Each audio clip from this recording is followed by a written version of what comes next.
Mr. Chang, Ms. Wattenberg, Ms. Wattenberg, Dr. O'Leary, Here.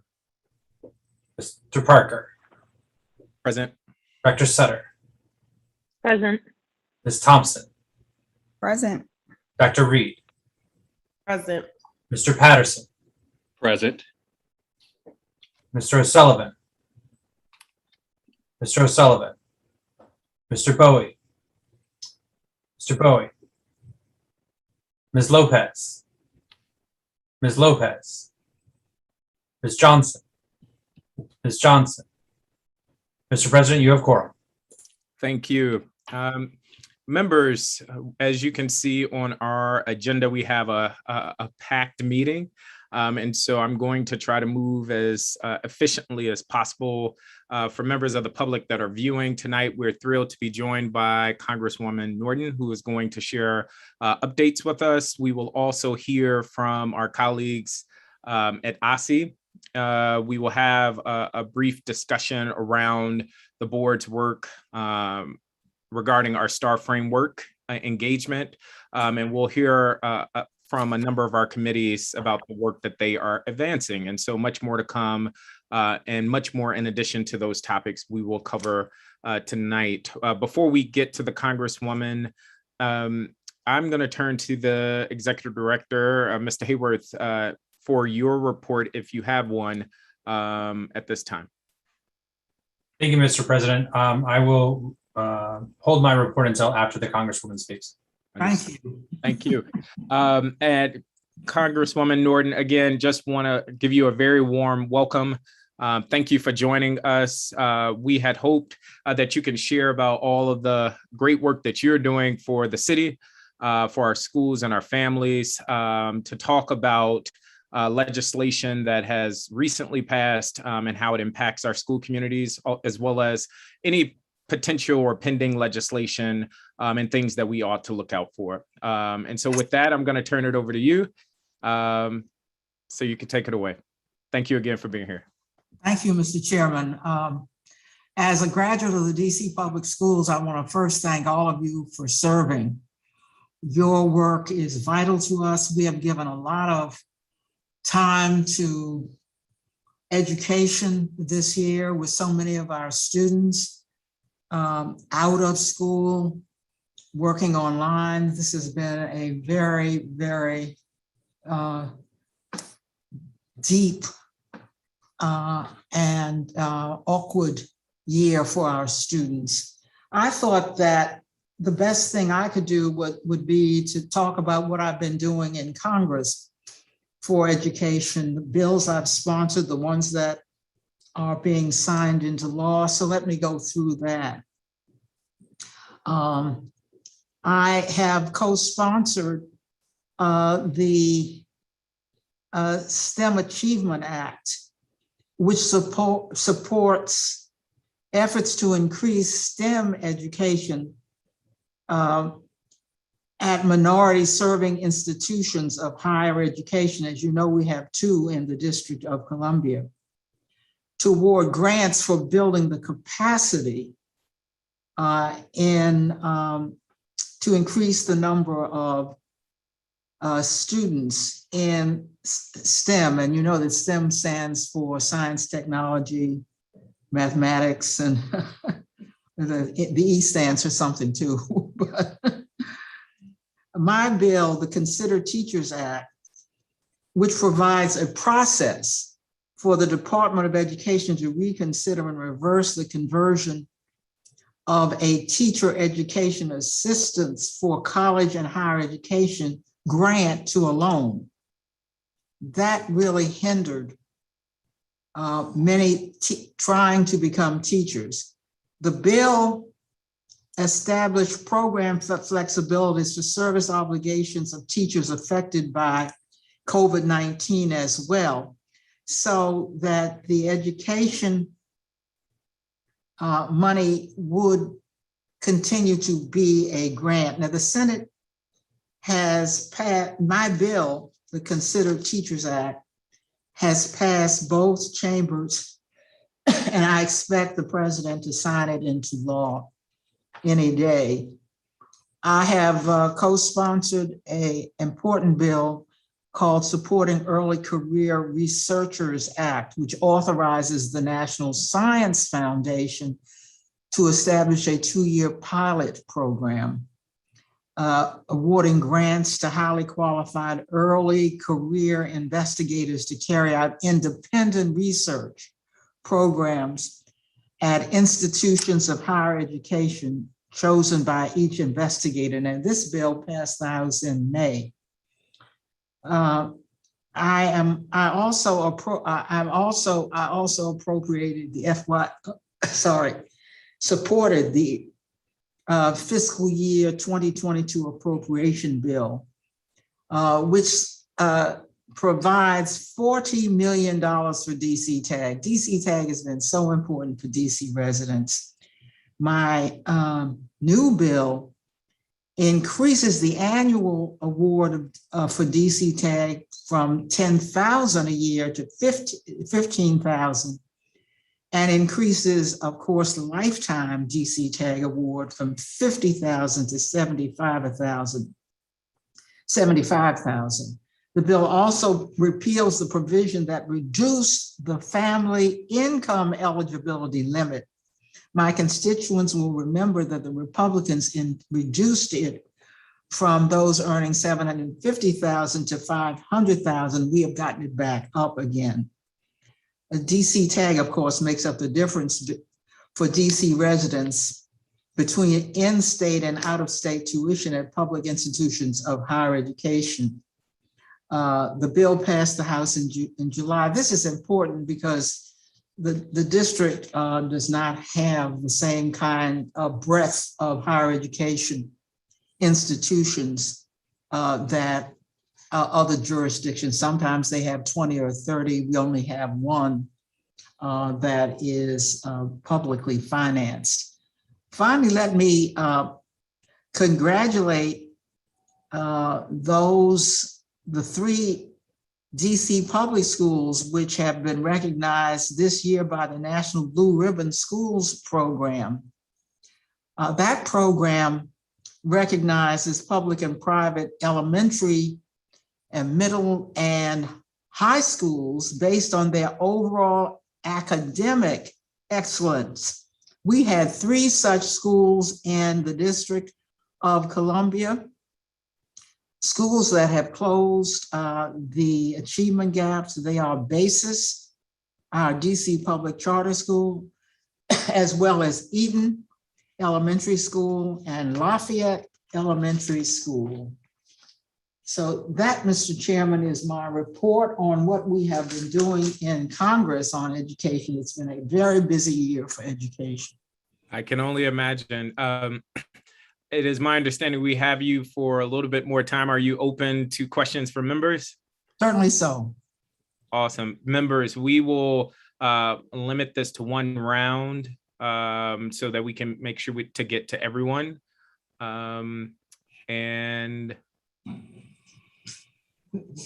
I'm going to suggest that we max it at 2 minutes. I'm just trying to be mindful of the Congresswoman's time. And if you could raise your hand digitally, I will call on you. And so first up, as always, Representative Reed. Thank you, Mr. Chairman, and greetings, Representative Norton.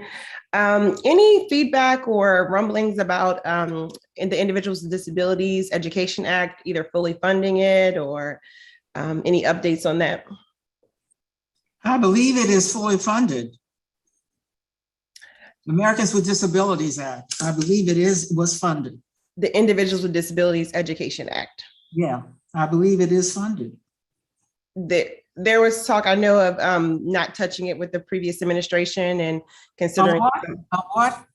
I know there was talk of not touching it with the previous administration, but I know there were some updates possibly that advocates were looking for the. I understand what you said about the previous administration. Yes, a lot of people were advocates in special education were mentioning that the previous administration folks didn't want anyone to touch the Individuals with Disabilities Education Act. Touch it with what? What do you mean touch it? to get it to go through Congress, to have any votes on it, to do any expansions or updates on it? I can't talk about expansions, but remember, we control the House, the Senate, and the White House. So I don't know if there's been an expansion, but I believe the bill is well. Okay. Is doing well. Are there other questions?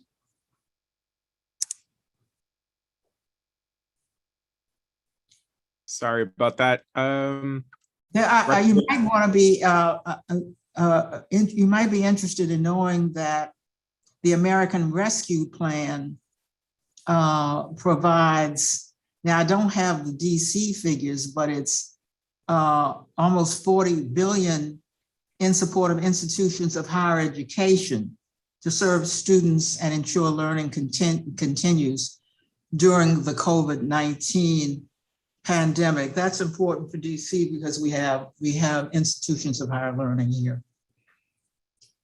Absolutely.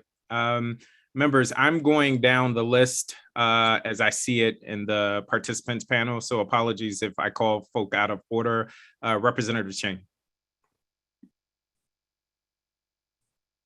Thank you so much, Congresswoman Norton. It's really nice to thank you so much for joining us tonight. I'm one of the new members to the DCSBOE who joined in January. My father was a waiter in Chinatown, and I'm honored to be the first Asian American to be elected on this board. Congratulations. My question for you is a broad one. I'd love to hear from you what we could be doing as a board to help advance the work that you are pushing forward from your position. I think the most important thing you could do is to make sure that Democrats continue to have the majority in the House.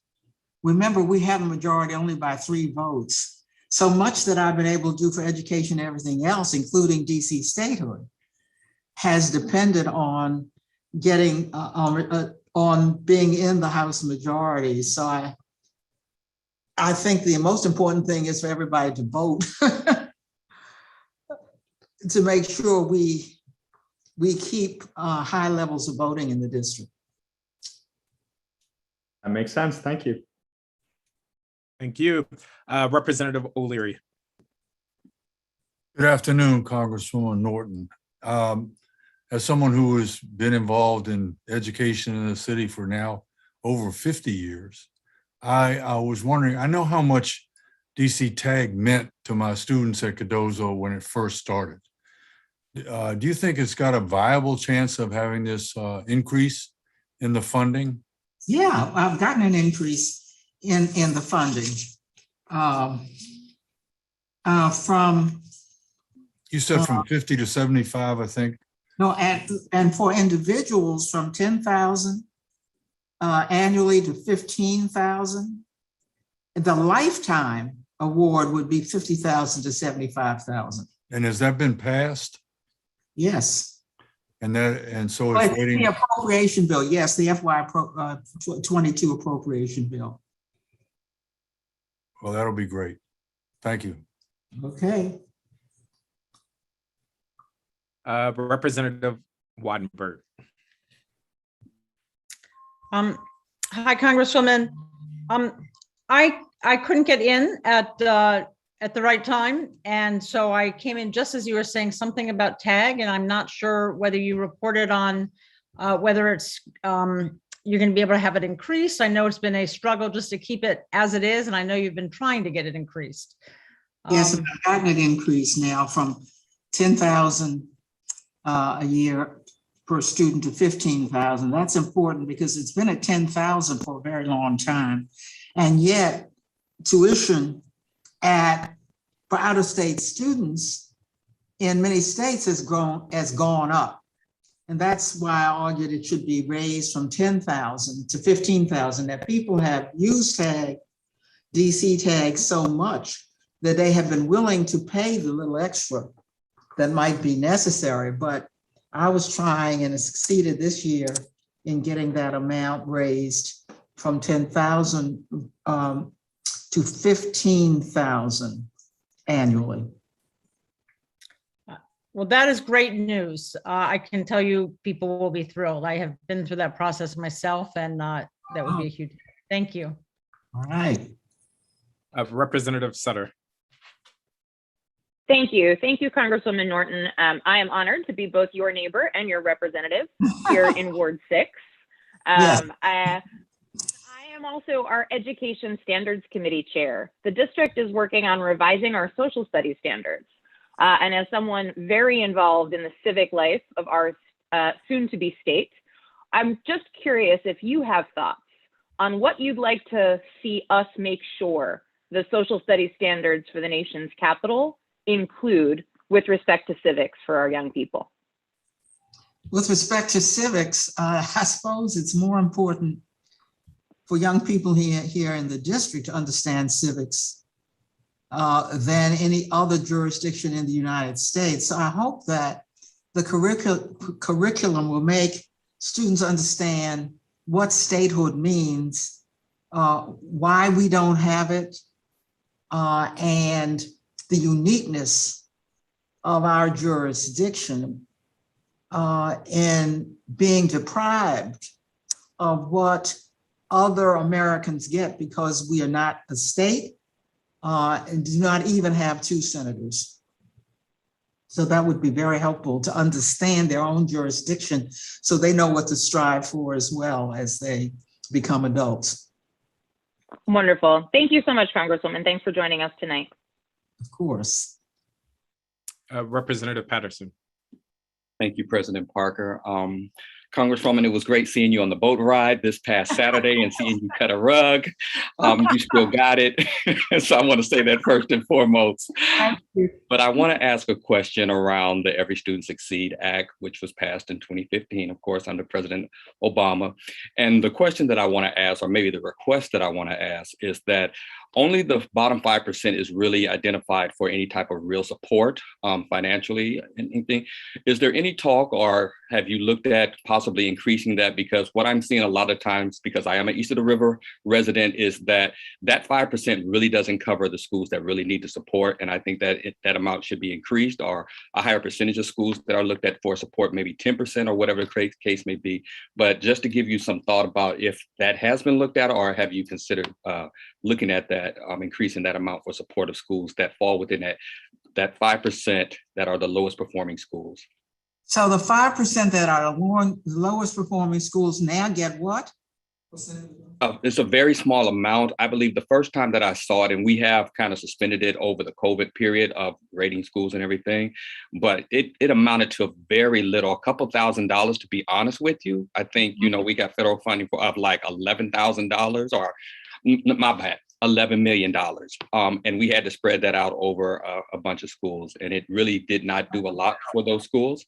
So that's something that I would hope you would look at to increase that, because I saw funding decrease in a lot of schools that have high-risk children. Even though, they weren't in that 5%, they lost a lot of funding. Schools like Henley, Garfield, and schools that are in my ward lost a lot of funding. So just kind of requesting if you could look at that and increase and see if we could support more schools that are low performing. We certainly will look into that, Mr. Jock Patterson.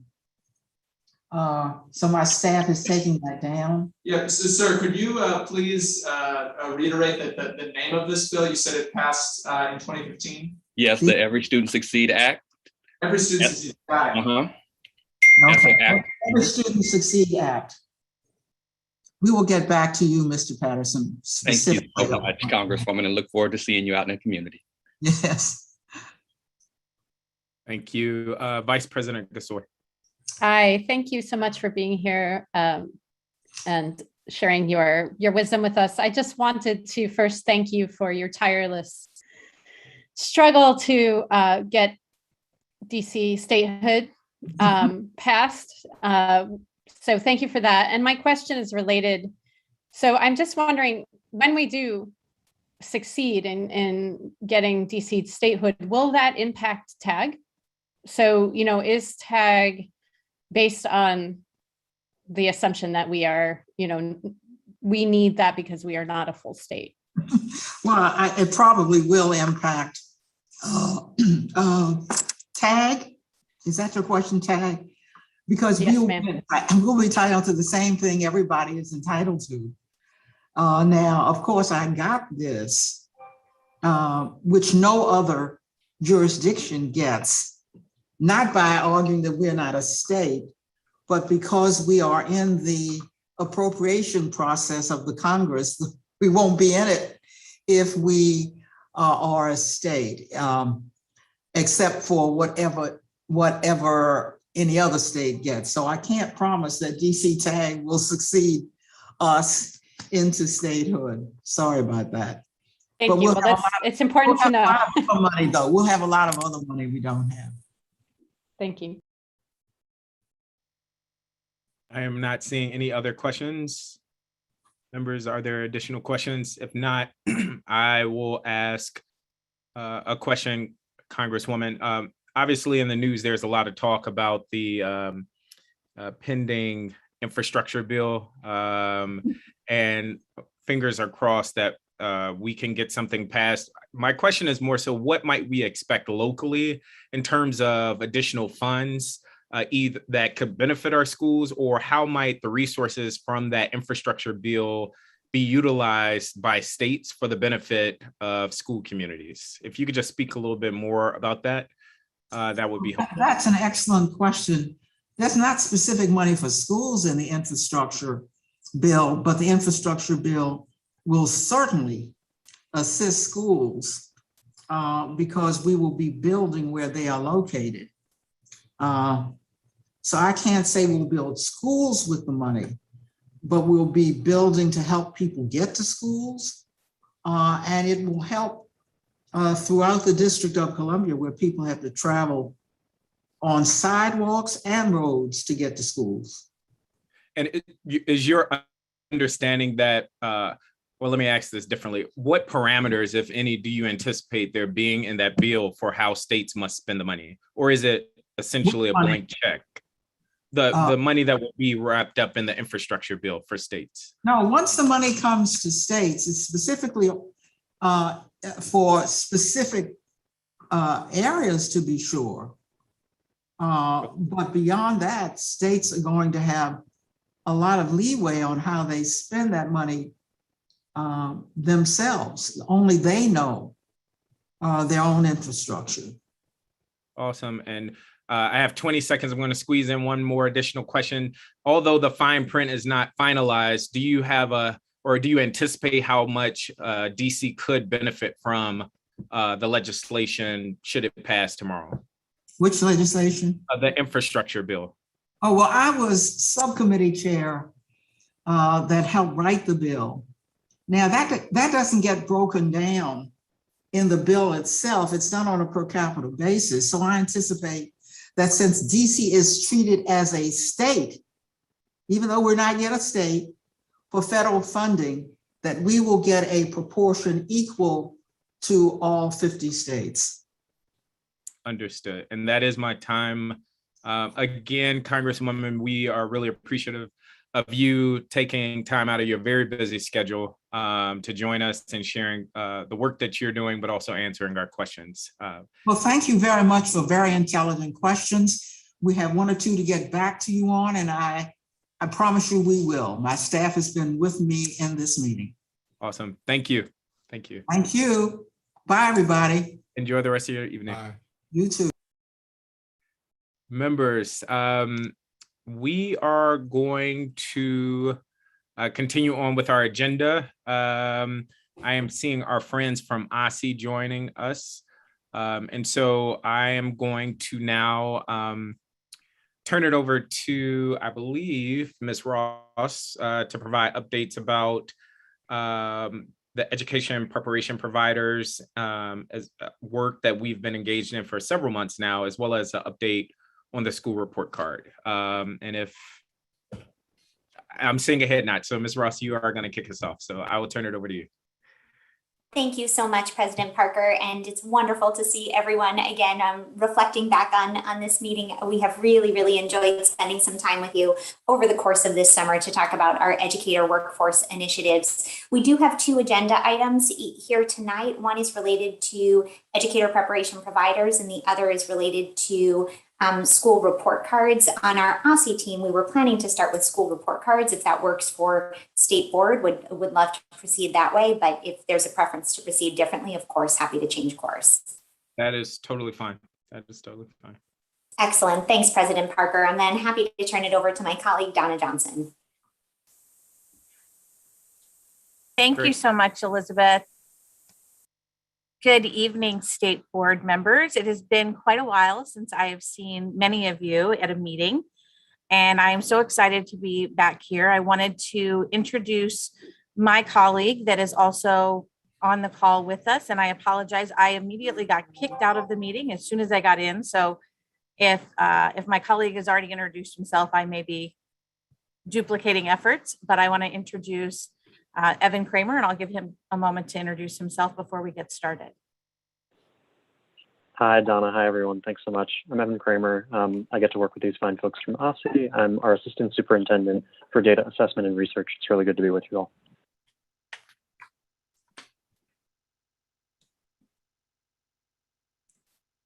Great. And so we're going to start. We have a short presentation and then happy to take questions from the board members as well. We are going to update you tonight on the 2021 DC school report card. And I believe we have slides that should be able to be presented. Unless you'd like for me to present them. John Paul, if you just let me know which is the preference. It's up to you, John. If you have them ready, go ahead. I gave you share permission. Okay.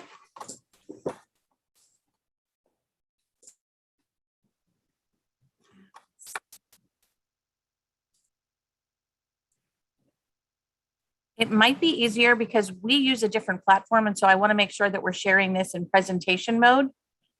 So if you could share the slides, John Paul, I think that might work better to make sure that everyone is seeing it in presentation mode. No problem. Give me 1 second. Thank you. And for those of you that I haven't met before, my name is Donna Johnson, and I am the Director of Accountability at OSSE. And I'm pleased to have been at OSSE since April of 2018. So I've been here since the birth of the report card, and excited to bring forward to you the changes that we're going to have for 2021. Okay, so we're going to go ahead and get started. We can jump right into the next slide. We have a brief overview for you, just an objective. So it's the teacher in me that wants to put forward what it is that we're going to be presenting and give you a quick overview of what to expect from this presentation so that everyone is grounded upon the same principles and expectations as we move forward. So tonight we are going to present a little bit about the 2021 DC school report card. As many of you are familiar, that means that we're going to be talking about the metrics that are presented on the report card, which for the most part show information on the performance of schools during the 2020-21 school year. And when we talk about school profiles, meaning the information about the address of the school, pictures of the school, who the principal is, et cetera, those things are all current about this current school year, 21-22, because we're looking at it right now. And we want to see that real live information about the profile of the school. So we'll give a little background. We've put some information for you in the appendix slide for those of you who would like to get a little bit more information around the history and development of the report card. Over time, you'll see some of those slides in the appendix, but we'll have a brief overview around the background. I'm going to recap the requirements of what's required this year in the 2021 DC school report card, go over some of the challenges that we have around reporting and data limitations and what metrics are available as well as what metrics are not available. And then I'm going to give you a brief overview of the features that you will see on the 2021 DC school report card when it is released in early December. Next slide.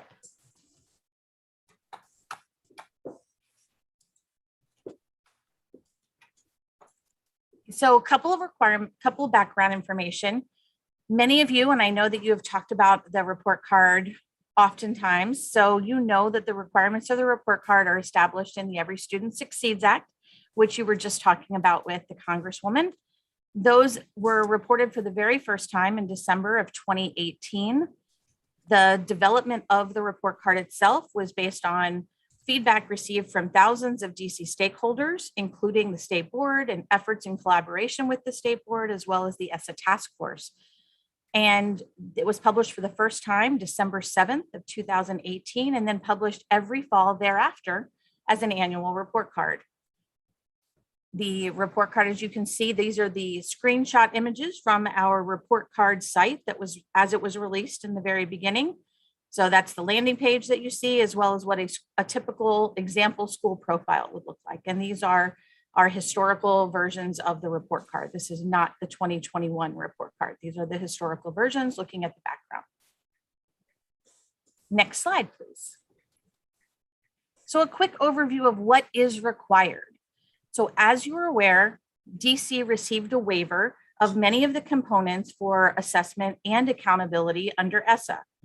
This means that the implementation of assessment was waived, some of the accountability elements were waived. However, the publication of a state report card and publishing all of the available components, so any of the metrics that we had available, we are required to publish those on a family-friendly, easily accessible website. We must publish all of that information showing all of the student group performance of each of those metrics in the same way that we would and have all of the other years. As a condition of our accountability waiver, as any state who received an accountability waiver, DC must report, if available, chronic absenteeism data. Many of you are aware that within our framework, we have displayed chronic absenteeism as the inverse. We've talked about it as the 90% metric.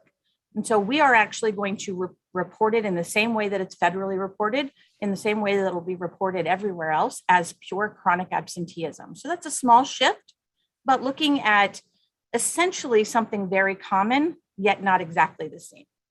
But that's one thing that you will see as we look forward. Next slide. We know, and as I've heard you guys talk about, 2021 is a very unusual year, one that we hope we never have to repeat. We know that reporting the information from 2021, there are a lot of challenges.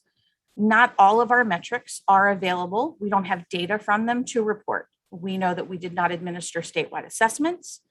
In 2021, we also did not administer statewide assessments in 1920. So we know that we don't have data from some of the metrics that we would historically put on our report card, and those are simply metrics we cannot report on. We also know that the way in which school was administered to students was different across the city. We know that the conditions were very different, and some cases, the way in which we gather data and collect data, what we're actually collecting on is measuring something quite different from what it would have been measuring and reporting on in prior years. And for that reason, we often refer to that as the data not being comparable, and making sure that we want to present data in a manner that does not have the user make incorrect assumptions about the data or look at things side by side that are not comparable. We don't want to incentivize or provide opportunities for improper data practice. And so for that reason, we know that we had some challenges in how we could present the data this year compared to how we presented it in prior years. Our current platform, one that we started building in 2017, 2018, is no longer able to be updated by the vendor that we purchased the rights to use that platform from.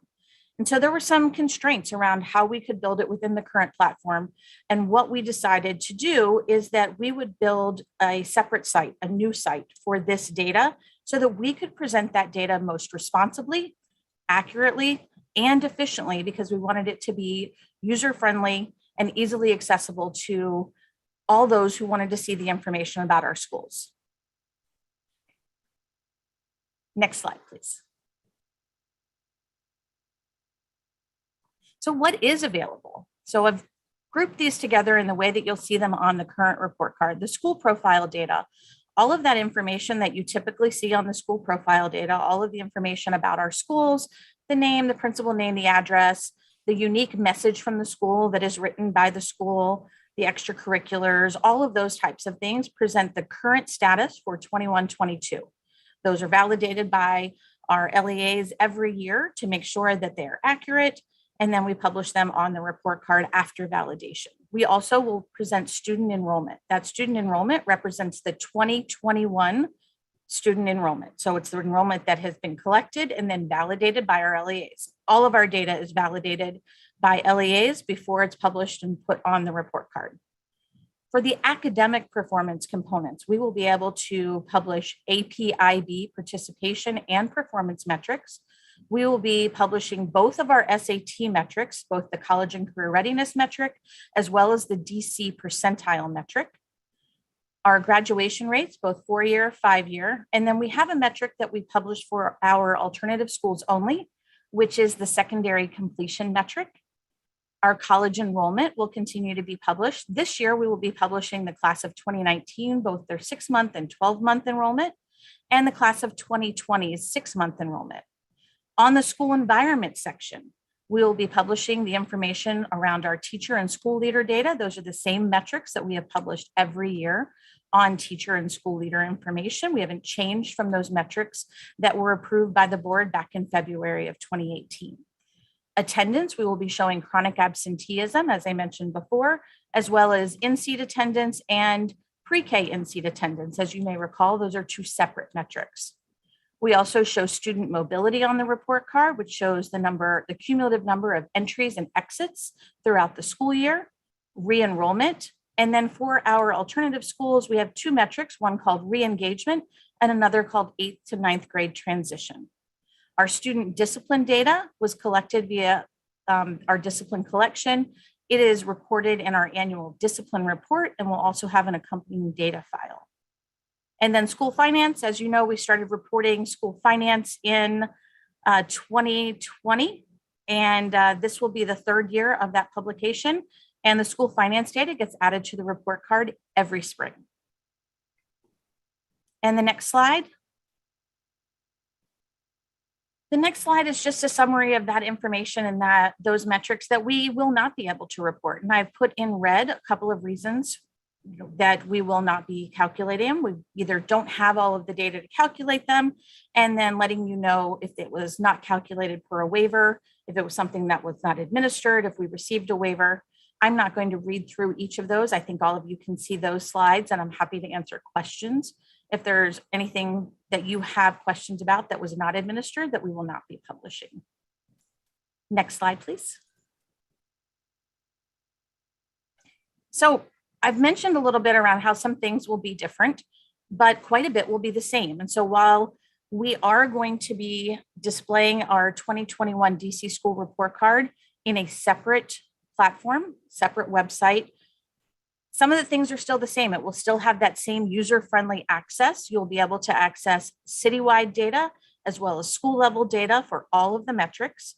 The metrics will still be disaggregated by all of the student groups that are required under ESSA and all of the student groups you're used to seeing when you look through the individual metrics on the report card.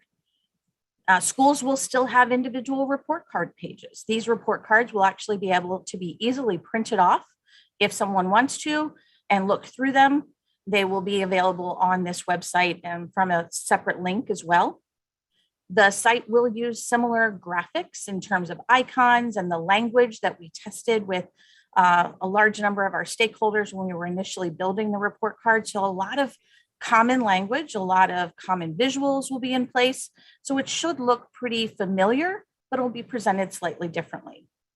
We will still have a complete public data file that will be available so that you're able to look at and download all of the data metrics that you want for the data that is published on the report card. And we are still publishing it in early December, as we have for every year. I think one year we snuck it in there in November, but just about every year it's been right around that first week of December. And so what are we doing differently? We are publishing this on a website that will contain only 2021 data. So it will not have the historical data that you've seen in the past. You'll be directed to a different URL. And this is so that we can be responsible users of our data. We can make sure that we are allowing people to look at data in a way that is most comparable. There are a couple of metrics that will that it's reasonable to look at in trend data. And you will see that in that way, such as graduation rate, which hasn't differed. We've had to report that every year, and we've had that same criteria around reporting that federally. We also have enrollment, which we're able to look at in trend data over the last 3 years. And so you'll see those two things in terms of trends. We are creating a new user guide, so it will help the user understand how to use some of the different features that they're able to look at on the report card. And I'm going to show you some still images of the site that we're creating and talk a little bit about that and answer your questions. One of the biggest changes that you will see is that since the launch of the report card, one of the questions I've gotten asked the most is, well, but how did DC do overall? Where can I find the DC overall data? And we actually have a state level report card on our current site, but a lot of people didn't know where that was. And it wasn't something that they were easily directed to. And so what we're doing this year is we're actually loading the landing page with a view of state level data, and then allowing you to drill in and take a look at school level data. So you're starting with looking at DC overall and thinking about, how are we performing? How are we doing overall? And then allowing you to dig in. Use some interactive filters, allowing you to look through the state data in a more interactive way. And that's really responsive of some of the feedback that we've gotten from the first survey that we did after launching the report card, as well as some of the additional response and feedback that we've gotten in working with partners like Mathematica, who did the research survey on the functionality of a report card. So we're excited about being able to do those small little changes in this year when we know that we have unique data. We also know that some of the things that our users want, they don't want to necessarily have to look at an individual school all the time. They really want to look at things in more of a regional or a geographic area. And so we've given that functionality by starting with the state data and allowing people to drill in. So that it really is more of a lens of how is DC education doing overall. Next slide. So here is a view of what the landing page looks like. And so if you think back to that slide that I showed earlier, where the landing page was just a big blue box and you got to either click to go into a map of schools, or you typed in the name of a school, or if you knew that you were looking for state data, you may have gone to the bottom right-hand corner and clicked on the DC report. Now you're going to be looking at this data in a manner that's captured into different domains. And you'll see that not all of these are highlighted now. We're still in development phase. And so as we're developing this, we're starting to make some of this, and we're testing some of this work internally so that we can have it ready for that December release. But what you're going to see is it looks quite similar. You're going to see a lot of the same icons, a lot of the same language. But first and foremost, you're going to see state level data looking at you. You've got student enrollment, you have school environment, and you see some of the metrics which are jumping right at you. And you're telling you this is state level data, and they're giving you some facts right from the get-go. And then you can click in there and you can look deeper into those individual areas, those domains, and look at metrics within. You'll see down on the kind of the lower right where it says additional resources, you're going to be able to click in there to see school snapshots, which is where our data dashboards, our data snapshots and profiles are going to be found. And so you'll be able to calling those the school snapshots instead of the school report card, because it's slightly different and it will look slightly different for people, but it'll still have a lot of that same information. And so the domains that you'll see, we have school enrollment, attendance, school environment, academic performance, learning environment, school profile and data snapshots, and then of course the public data files and reports. And then the next page is just some screen captures of things that we are developing for our new site. So if you clicked on the school enrollment page, this would take you to the school enrollment page. And as I said, it's going to start with state level data. You're going to be able to see two types of enrollment, ever enrolled and audit data.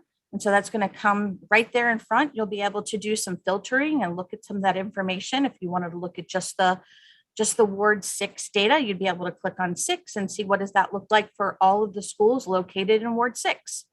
And some of those filters that we've put into the interactive design of this template, we think will give users a better access to our state level data. And then over to the right, you can see a couple screen captures of what our school profile and school snapshots will look like. So you'll have that same very similar profile setting.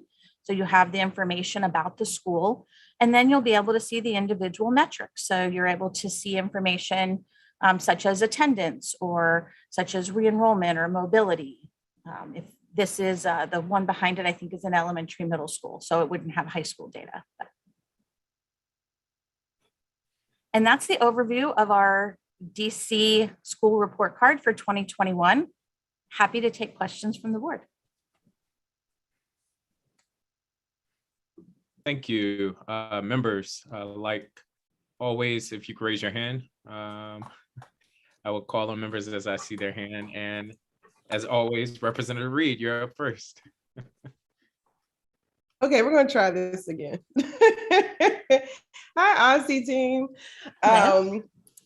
So, I mean, I will say I appreciate listening, or I appreciate your response in regards to eliminating old data. I feel like, at least around that component, you all heard us and heard residents who were talking about, you know, that isn't a good time to contrast that data. So thank you for that.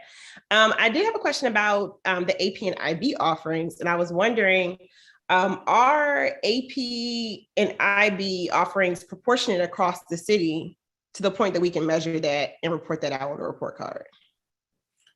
So a couple of things around the AP. We have two different metrics. One is the AP IB participation. And what this does is it measures what percentage of the senior class has had the opportunity to experience an AP or IB exam. So that doesn't necessarily mean that they had the opportunity to pass, but it has that they did pass, but it talks about that experience. And so that is a component of our accountability framework around college readiness. So it is one of the metrics in our ESSA plan that we are required to report. In terms of the way in which schools offer AP, we know that we have seen that participation rate increase over time over the last couple of years. Happy to follow up with more information around what those trends look like. But cool. I just want to jump in with the last 30 seconds and say just to something to be mindful of, and this is something I need to do homework on as well, but I'm just going back to my high school experience, which is a long time ago, and it wasn't DC, but it was PG. But if a high school has a lot of offerings of AP and IB versus a school that may or may not be offering as many AP and IB courses, we present a possible unintentional barrier with that. So I just want to throw that out there. But thank you for that explanation, and any follow-up I'll appreciate. Like in regards to if you have information on like course offerings, maybe across wards or ward high schools, that would be helpful for me. I would just plug, I would like to see that too. So if you share that, maybe sending it to the entire board would be helpful. Representative O'Leary. Good evening. I have a series of quick questions, and I know that the three of you can just jump in. The first one is, how many states received a waiver? And jump in quickly because I've got questions. Representative O'Leary, I am not sure exactly how many states received an accountability waiver. I would have to get back to you on that information. Okay, that's fine. If you could find out, that'd be great. Sure. The next thing is chronic absentee definition. What does that mean? It means, what does it mean by being chronically absent, especially during the virtual year? It means that a student missed 10% or more of the enrolled days that they were in that school. And so attendance is taken whether they're virtual or in person. And based on our attendance policy, as you guys are familiar with, we collect attendance every day, and they are chronically absent if they miss 10% or more of their enrolled days. And from what I heard from the teachers I know for the last year, there were a lot of students who signed on, and so they were considered being in class, but they never did any work. That's neither here nor there. Why couldn't a vendor update to be able to use the same vendor? Was that part of the contract? The the vendor that we initially contracted with was purchased by another company. And so when those types of things happen and platforms evolve, and in this case, this was an evolution of companies merging together and platforms being revised. Okay, and But I think it's a great opportunity for us. I have another couple of questions, but I'll wait. Maybe somebody will give me a minute. Thank you. Representative Leary, I'll yield you it now so you can continue with your questions of my time. Thank you. The academic performance metrics, which they didn't have for 2020 school year 2021, because they didn't have the PARC test. What are the metrics that are being used for that? The local school, LEA's decision on what the metric was?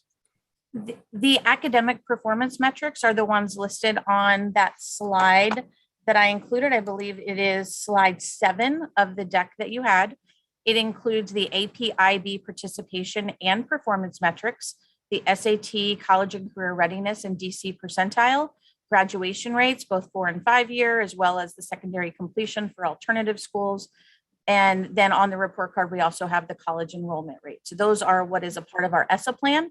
We are not creating new metrics that it would be outside of the ESSA plan and outside of the approved report card metrics. Okay, this year they're going to be giving the PARC test, I assume. Is that going to be part of the metric for next year? Yes, sir. The PARC assessment is a required part under ESSA for so reporting. that's going to be so that the academic performance metrics are going to be really skewed for 2021 because of there wasn't a PARC test, right? Sorry, Representative Ms. Johnson, I do want to hear your response, but I thought you said you gave me your time. I'm sorry. I think you've exhausted it. But Ms. Johnson, I would like your response, and then I'm going to go to Representative Patterson. Thank you, President Parker. Yes, the student achievement metrics that are measured by the PARC and the MSAA, which is our alternative assessment, are required under ESSA, and they are reported every year that they are administered. We did not administer them in 1920 or 2021, which is why they were not reported in those years. We do not aggregate all of the academic performance metrics together for a single number. Each one of the metrics are reported individually and reported at each and every student group. Thank you. Representative Patterson. Thank you, President Parker. I want to go back to chronic absenteeism. I want to know, have you guys tabulated that information that you're going to be putting in the report card at this particular time? That's my first question. Yes, we have. That data has gone through and been validated by our LEAs already. Okay, and the reason I asked that question, because as you know, my day job is I work at a LEA, and currently my parents are actually receiving letters about their absenteeism that is for the 2021 year. And it's referrals actually to CFSA, and we're getting a lot of feedback on that. Were you aware of that? Is this happening? Do you know of it's happening to other LEAs? But we're actually receiving letters, or parents from our schools are receiving letters currently as of today. Is that based on the 21-22 data? So this school year? No. Or is that based on, so that's based on the federal reporting requirements around chronic absenteeism. I know that does not happen within our division. It happens within another division within OSSE, but I'm happy to follow up on the nature of those letters. I know that it is based on federal statute and requirements, but I can follow up on that. I would greatly appreciate that. That was my question. I wanted to see how they were tied together and why they were receiving letters at this particular time in the school year had just begun. Thank you very much. No problem. Thank you. Representative Sutter. Thank you. Thank you, Ms. Johnson, for the good overview. My question is about how we're going to educate the public on this. I know families are used to going to the EdFest or My School DC and seeing some quick reference. So how will OSSE be educating the public on this change? Thank you for that question. We're really excited about the opportunity to do this. We are creating, as I said, a new user guide. We will also be sending that out to our community stakeholder partners, providing information and really looking to make sure that we're getting people excited about using this new tool, but also making sure that they understand some of the limitations of the data that will be presented and how it will be presented. So we're looking forward to doing that in a slightly smaller, impactful way than what we saw when we first released the report card, which was really a much more robust, dynamic tool. And we also recognize that this is a limited set of data, but we want to make sure that people know how to use it and they know how to use it appropriately. So we're creating that little one-pager user guide that we hope people will walk through, and then a series of other communication tools and engaging our stakeholders and letting them know about it. But thank you for that question. Great, thank you so much. One question on chronic absenteeism looking forward. The NASB Government Affairs Committee was talking about the department itself talking about chronic absenteeism and requesting information from SEAs about how they're collecting data on quarantine absences versus other kinds of absences. Can you just talk at all about how you all are thinking about what that might look like in reporting to the public on elements of absenteeism that are nuanced? Yeah, I know that our attendance policy specifies the collection of how we collect whether a student is on medical exemption, if they are learning in person, if they are in an approved virtual setting. I would defer to Mr. Kramer if he has additional information that he can add to that about our specific attendance policy. Yeah, I think what you're describing is that those are not necessarily comparable. And so the attendance report that we put out every year will help us unpack the differences between those two things. What does an absence from school in a virtual context actually mean? So stay tuned for more in our attendance report that we'll be putting out in November. Thank you. Thank you. Representative Weidenberg. Hello, Ms. Johnson. Thank you for coming. I want to say the new dynamic display looks very interesting. I really look forward to looking at it, and I think it'll be great going forward. My question really has to do with not what's going to go on in 2021, but what's going to go on in December 2022. I assume that given everything you said, that in 2022, where we'll have some data, but not all data, that is, we won't have any growth data for testing. And I guess our growth data on absenteeism would probably fall into this category of not exactly valid, not exactly comparable. So, but certainly we won't have 2 years of growth of test data for growth. So I'm assuming that means there cannot be a rating. That instead you would use this lovely new dynamic dashboard to present everything that we had, but that it couldn't get aggregated into a single number. I think that's sort of what you were saying for this year. Is that right? So for this year, as you know, we have a waiver for calculating the STAR ratings as a part of our accountability waiver. We are federally required under ESSA to implement our ESSA plan as presented. As you just explained, we know that there are limitations to the data that we will have in 2022. I cannot speak yet to what, if any, flexibilities the U.S. Department of Ed may provide states given these limitations. We are anxiously awaiting any information that they will give us. And right now we can't commit to anything other than we promise to adhere to what is required federally. And we are really looking into how we're able to do that and how we're able to do that responsibly, and working with U.S. Department of Ed around any flexibilities related to that. But stay tuned. As soon as we have any additional information, if they provide flexibilities, just as we have in the past, we will continue to explore those.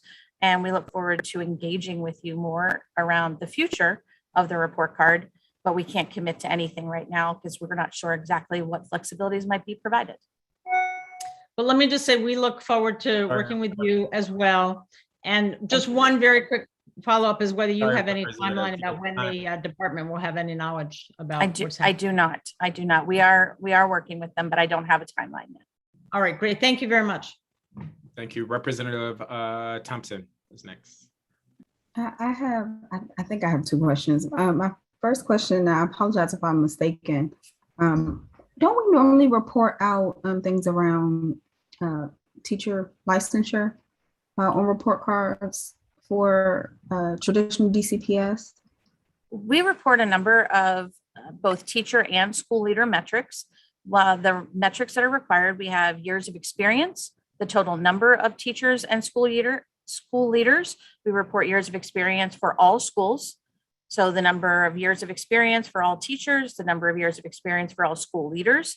And then under state law, we, So I guess in our my ESSA question plan, is- we only I guess report. the question Sorry. is, are we doing that this year? Are we, because Yes. I didn't see those listed. I just saw the academic measures. Yes, and so that is I under- wasn't sure how if the waiver affected that at all. That is under school environment, and it is the teacher and school leader data.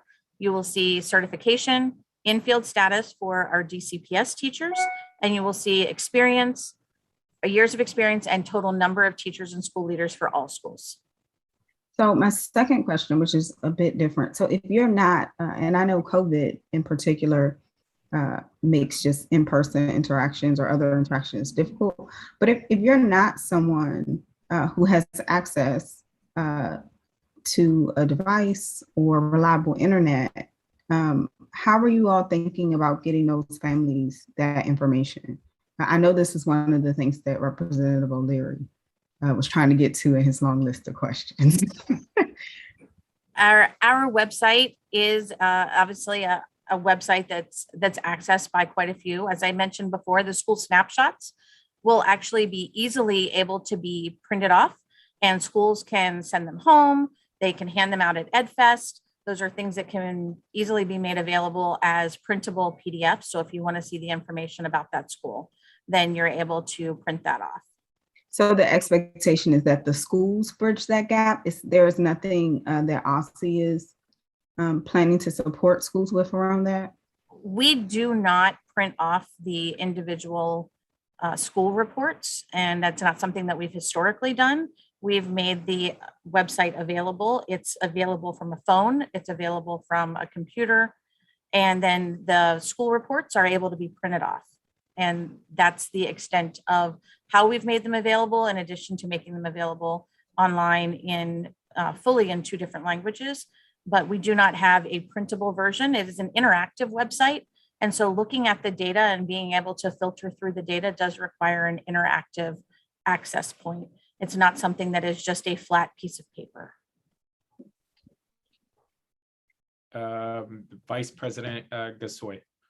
Thank you. I just wanted to raise up Representative Reed's question in the chat, which is there a career or technical test participation or performance equivalent to AP IB participation? And if not, is that something we might consider adding? That is not in our current ESSA plan. To add an additional measure would be revising our ESSA plan. So that would be something that you would be able to consider down the road, but it's not something for 2021. Okay. Not for this fall. And just quickly, following up on Representative Wattenberg's question, is there, does OSCE have to wait for an invitation to apply for a waiver for 22, or is that something we can do given that we know we won't have adequate data to compare, as Representative Wattenberg explained? No, we are constantly in discussions with USED around the flexibilities and working with them around what might be available. We are awaiting additional guidance that we believe is coming from them. We just don't have a timeline of when that will be, whether that means that it is a waiver, if it's an addendum, those types of things. So we could apply for a waiver at any point in time, but as you have seen with our history of waivers in the past, we tend to work directly with the department, and we've been quite successful with the waivers that we have requested in the past by making sure that we have all of the information, that we present the best case as to why our waiver should be approved. But we also want to give them the opportunity to provide flexibilities to us in the manner that would be most beneficial to us, presenting useful and meaningful data moving forward. Thank you. And I would just add in my last seconds that we would be really happy to be part of that conversation and, providing the information that we've gathered during this process of, putting together the recommendations, we also want them to be aligned with what you all are discussing with US Ed. So thank you. Yeah. In my 1 minute remaining, I do just want to underscore Representative Thompson's point around access. I know from survey data a couple of years ago, there out of maybe 300 Ward 5 parents I surveyed, there were a large number that were not familiar with the report card, were not familiar with the ratings, nor were regularly accessing the information. And so I do just want to offer that if there are grant opportunities or ways to partner with council members, ed counselors, or even state board members to expand OSSE's reach into communities that may not have access to phones and computers as readily, I would encourage that. The only other thing I would ask broadly is I know special education has been a big focus for OSSE as well as the state board, and what data you've learned that has been really important for parents, and like how are we emphasizing that on this new report card? So important to know that for this new report card, we did not make any changes to the way in which we're calculating the metrics regarding students with disabilities. We know from our students with disabilities landscape that there's a lot of different ways that data can be explored and looked at. We look at finding opportunities to continue to expand upon that and look to make sure that the data is being used to most appropriately direct and support the needs of our students. And so looking to do that would be something that we would explore in the future as we're looking to make more holistic changes to how we report, what we report, and where we report. So I think that is more of a down the road change that we will see rather than what you're seeing this year. And this year is just really a 1 year view. Understood. And staff is being generous with time. Since I do know that the state board offered recommendations and a resolution last year, I believe, and I do know parents have many concerns around certain data points. So we'll love to partner with you on that. Thank you, President Parker. Thank you. That concludes this portion. Ms. Johnson, it's always great to have you and sharing with us. I'm assuming now we're going to turn over to Ms. Ross to talk about EPP. That's exactly right. Thank you so much for that transition, President Parker. I am very pleased to be back in front of you here this evening and would love to get right into it. We have an exciting agenda ahead. Next slide, please.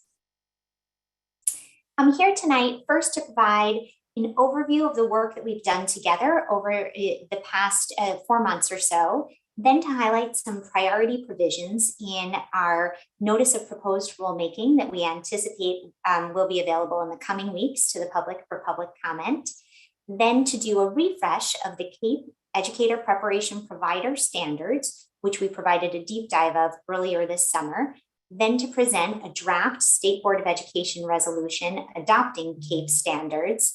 Then I'd be happy to take some questions, and we'll close with some next steps about a presentation that we're planning for this group in November around educator data transparency and our plans in that space. Next slide, please. First, starting with some context and actions to date, our work with our educator preparation providers here in DC exists in the context of our broader work to help ensure that all educators have the supports that they need to ultimately increase student achievement and lead to positive lifetime outcomes for all of our DC students. We believe that by strengthening our educator preparation provider approval process, by providing robust educator and local educational agency supports, and by providing actionable educator workforce data to the field, that we will ultimately get there. Next slide, please. To refresh our memories as to where we've been and where we are today, in May, we came together in order to provide an overview of the Division of Teaching and Learning's educator workforce initiatives. In June, we did a deep dive into our educator preparation provider approval process. In July, we invited CAPE, the Council for Accreditation of Educator Preparation, to provide a deep dive into their CAPE educator preparation provider standards. And tonight we're here before you to do a refresh of those standards and to present a resolution for standards that would ultimately be used for educator preparation provider approval. Next slide, please. The work to approve standards exists within the context of the broader education preparation provider approval rulemaking. In spring of 2021, OSSI released an anticipated notice of proposed rulemaking, an announcement to the field that we were regulating in this space, and an invitation for public comment. We received public comments in response to that notice, and we took the summer to make changes to our advanced notice of proposed rulemaking in response to that feedback. We are now working to finalize our notice of proposed rulemaking, which we anticipate will be public in the coming weeks. Once that is public, it will be available for public comment for 30 days, and then we will take those public comments, address them, and finalize the regulations in this coming winter 21-22. Next slide, please. And next slide, please. Based on the feedback that we got from this group, as well as others, we made a few important tweaks to our proposed regulations in order to make them smarter and better. One of those important tweaks is around fully incorporating the science of reading. We intend to include in our notice of proposed rulemaking explicit language that will require all subject area programs with primary responsibility for literacy instruction to prepare future teachers in the science of reading. We intend for those regulations to specifically name 4 types of subject area programs: elementary education subject area programs, early childhood education subject area programs, special education subject area programs, and reading subject area programs, as well as any other subject area program preparing educator candidates with primary responsibility for literacy instruction. Those programs will be required to provide a separate demonstration to OSSI outside of the process of meeting our standards, because we believe it is absolutely critical that teachers trained in these 4 areas and any teacher in DC with primary responsibility for literacy instruction is well equipped to teach the science of reading to his or her students. Next slide, please. We also intend to clarify in our forthcoming notice of proposed regulations our data collection and reporting requirements.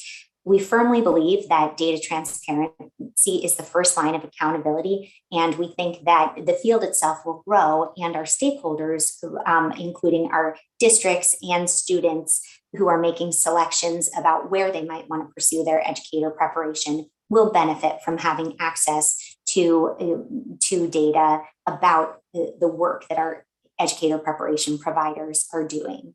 We intend for those data to be the data that we currently collect and report, including our data under the Higher Education Act, as well as data around educator candidate and program completer demographics, certification, their praxis, which is the licensing exam, and graduation and placement outcomes, which will help us determine the extent to which they are employed here in DC, as well as their performance once they are operating in our DC LEAs.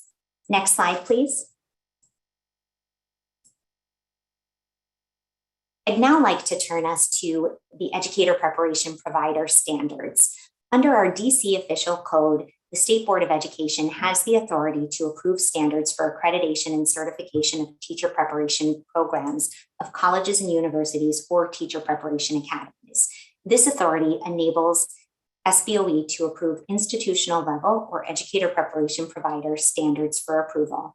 Next slide, please.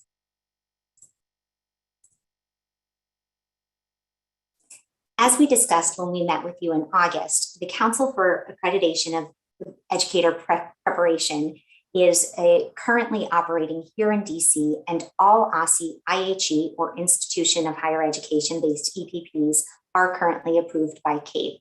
Nationally, 2/3 of states, 35, including DC, partner with CAPE for educator preparation provider accreditation, and 45 states have at least one CAPE accredited institution.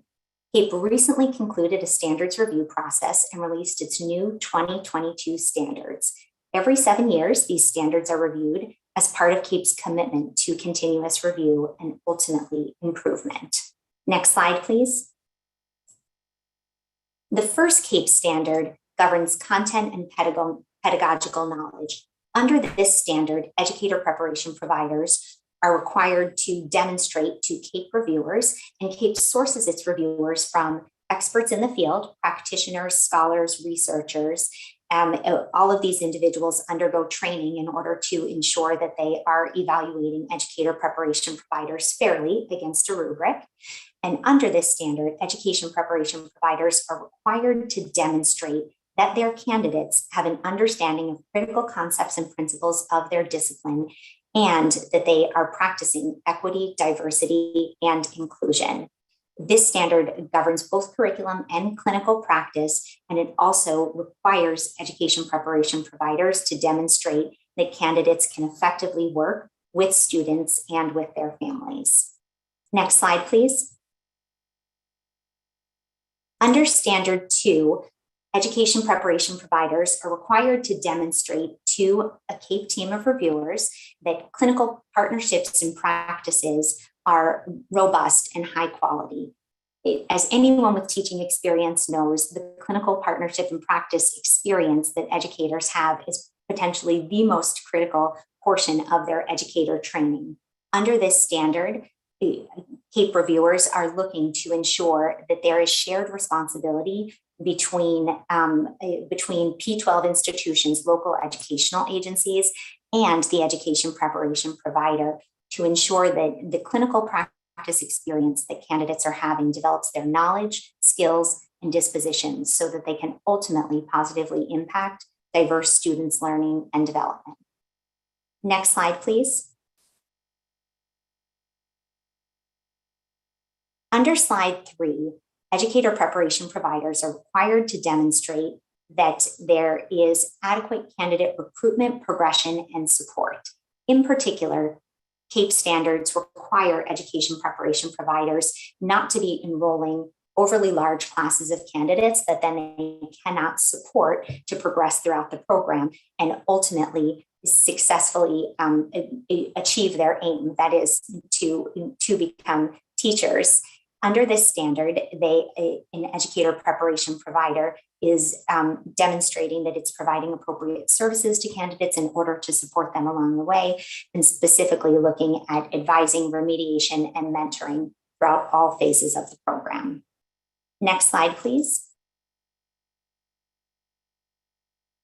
Under Standard 4, the provider is required to demonstrate that its graduates, its program completers, are actually successful in instructing students, that they are contributing positively to student development, and that they are having a positive impact on their employer based on employer surveys and other tools that the education preparation provider is collecting. And so under this standard, the educator preparation provider is demonstrating whether their candidates are ultimately increasing student learning and growth and student development. Next slide, please. Under Standard 5, Quality Assurance System and Continuous Improvement, the educator preparation provider is required to demonstrate that it is committed to continually assessing and improving its own practice.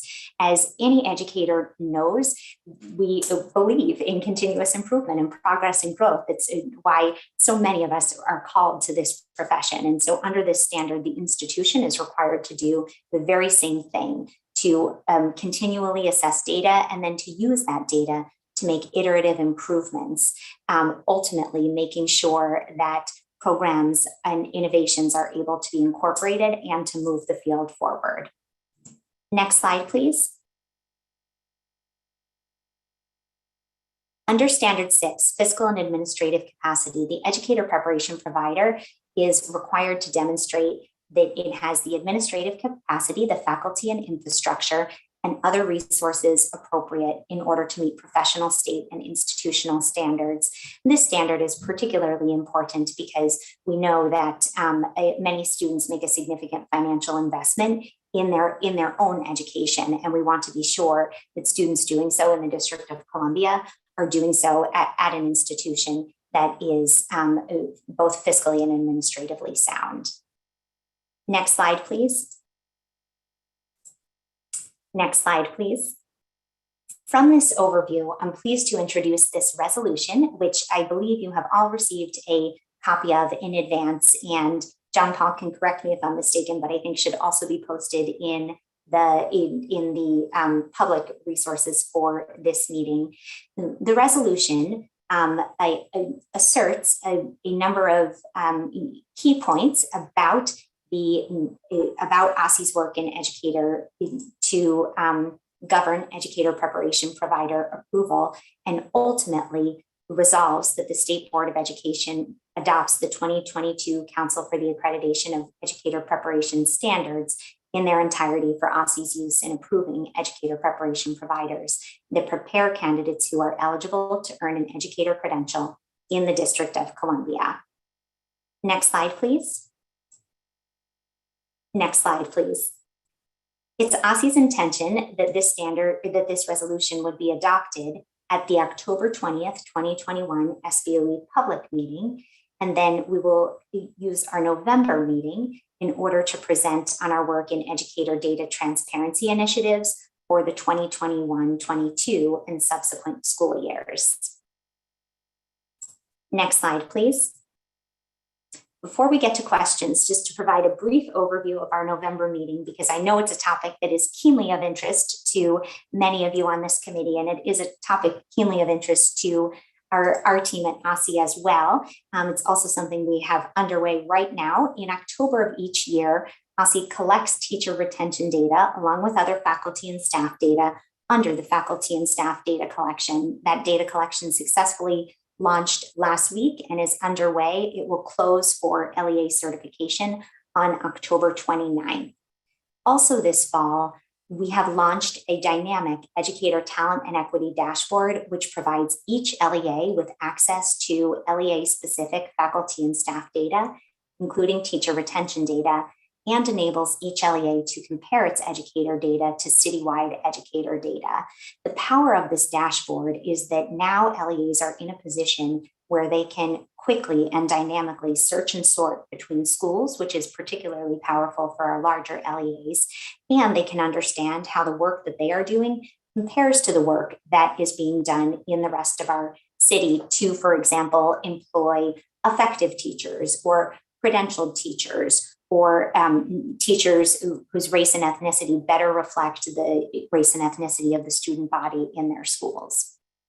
In January of this year, OSSE intends to publish a brief that describes the rates of teacher retention over the past 3 years, in between 2018-19, 2019-20, over the past 4 years, 2019-20, and 2021 and 21-22.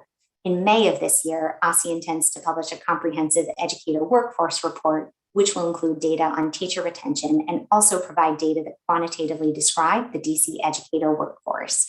And along with that educator workforce report in May, OSSE intends to publish a flat file that includes aggregate school level faculty and staff demographic retention and citywide teacher supply data from our EPPs, as well as demand data from teacher vacancies. We're excited to talk in depth about these plans with you in November. And now I'm happy to take any questions that you may have. Thank you for that presentation. Members, please raise your hand if you have questions.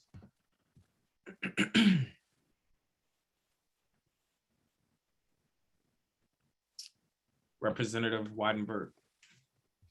Hi, thank you. I have a couple of related questions, and you can address them to my density, because I think my density will be clear, but also to the public who also doesn't fully understand this. So a couple of things. First, these requirements for teacher training institutions will apply to those teacher training institutions over which you have authority. What happens for teachers who come from other institutions? And I'm asking for a specific reason. You presented to us a couple of times ago some very serious information about the reading credential or the reading background. And that's a huge issue here. I just got 2 more emails this week from students who aren't getting what they need. So how will you and us and our LEAs know that they are getting teachers who have been through the programs you've laid out here? Thank you so much, Representative Wattenberg. Would you like to ask all of your questions, or would you like me to respond directly question by question? Well, I mean, I guess the question is, if not, how are you going to know? And then also related to that is, well, I do have one more, but I'll leave it at that for now to not overcomplicate it. Absolutely. I really appreciate the question. And this is certainly a niche area, even for seasoned education policy experts. So I'm glad to have the chance to clearly articulate OSSE's role in this space. So first, I want to confirm that your understanding is accurate. These regulations, once final, and these standards, once approved, will govern OSSE's approval of the educator preparation providers that operate here in DC. Currently, we have 15 providers operating here in DC, but our regulatory authority does not extend to educator preparation providers that are operating in other states and jurisdictions. And of course, as we know, we are very geographically fortunate. We live in an area with lots of borders, and we are an attractive place to work and live. So to your second question, Representative Wattenberg, how can we help LEAs understand what kind of training teachers have had when they are coming out of state? And can I interrupt? Because I only have 50 seconds. It's not just to understand it, it's how to make sure that the teachers they're bringing in from other states have these this knowledge. I mean, do you certify in early reading? Yeah, we do have an early reading certification. Thank you for clarifying your question. So in order to teach as a teacher in DC public schools, educators are required to hold an OSSE educator credential. And in order to hold that OSSE educator credential, educators are required to demonstrate competency on licensing, on a series of licensing exams. And those specific exams differ depending on the subject area in which an educator is seeking competency. And in one particular area, specifically related to this issue, OSSE has convened an advisory committee, a special education licensure advisory committee that is doing a deep dive into our special education licensure requirements. They've convened 7 times and will convene 6 more, ultimately providing OSSE with a series of recommendations this spring. In order for an LEA to understand more about a teacher's background, qualifications, and training, each LEA has an opportunity to probe on that level of coursework during the hiring and interview process. And OSSE provides a range of resources and supports to teachers in DC through our professional learning division, including those related to the science of reading. That is work that we are significantly bolstering from under our comprehensive literacy state development grant. And so we are excited to be in this year and in coming years, providing increased support available to all teachers in DC in this area. Thank you. Members, I said in the chat, but just to be clear, I yielded my time to Representative Wattenberg. I didn't see the clock, so I'm going to assume that the time has been exhausted. And I would just ask for our friends, Ms. Ross, as well as members, if we can err on the side of brevity, just so we can get as many questions in as possible, that would be great. But just wanted to make that explicit for time. Representative O'Leary. I have a question as a teacher. When we're talking about the teaching of reading, that's all interesting as far as elementary schools. But as a high school teacher, I would often get students who were in 11th and 12th grade who were reading at a much lower than a 11th and 12th grade level. Does OSSE have the authority to set up a citywide for all LEAs entrance exam at the beginning of the school year to find the reading levels and math levels for all of our students? And if you do, then why isn't it utilized? And if not, then why not? Thank you so much for that question, Representative O'Leary. The statewide testing that OSSE does under the Every Student Succeeds Act, which we've talked about a few times here this evening, provides OSSE with a comprehensive sense of how students are performing across the district, across a range of subjects, including how they are performing in English language arts. And so that is an extremely useful tool. As everyone on this board knows, over the past 2 years, OSSE has not operationalized that assessment as a result of the unusual times. If I could interrupt you for a second. Of course. There was never a test that the students took. I had to give my own test to my English students to find out what their reading levels were at the beginning of the year. There's never been a citywide DCPS test. And I'm sure that some of the LEAs do it, but some of them don't. We need to find out, teachers need to know what the reading levels are at the beginning of the year. And OSSE should be the people who can mandate that that is done. Thank you very much for this, and I really appreciate that there is an interest in finding out more about OSSE's work in the literacy space, outside and beyond the work that we are doing to ensure that our future teachers are trained in literacy, and would be happy to talk more about our work in this space when we connect in November. Representative Thompson. Good evening. So I admittedly was having some trouble following what was changing. And I suspect that I'm not the only one who probably would listen to this presentation and go like, all right, so are these all new things? Are some of these new things? Is it just a refresh? Could you just say like the top 3 most important changes that this would affect? Yeah, thank you so much for that great question, Representative Thompson. And I think it may be helpful to set the stage and to clarify, OSSE is issuing a new regulatory package in a space where regulations did not previously exist. And so from one perspective, I think it's fair to say that this work is new. From another perspective, we have EPPs that have been operating here in the district, and we have been working with them, and specifically for our EPPs based in institutions of higher education, they are all currently accredited by the Council of Accreditors of Educator Preparation.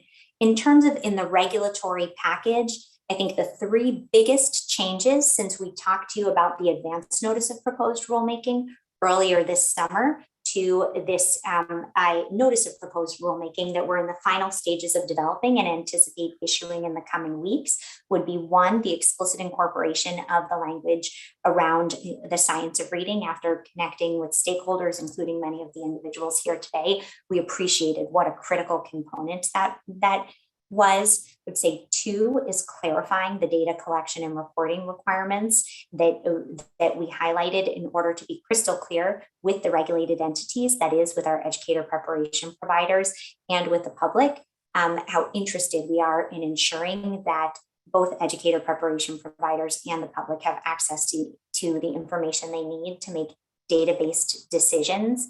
And then I think the 3rd area that we further clarified, it was included in the advance notice of proposed rulemaking, but that we further clarified in the notice of proposed rulemaking is around the administrative review procedures that educator preparation providers will have access to if they're seeking administrative review of OSSE's decision-making.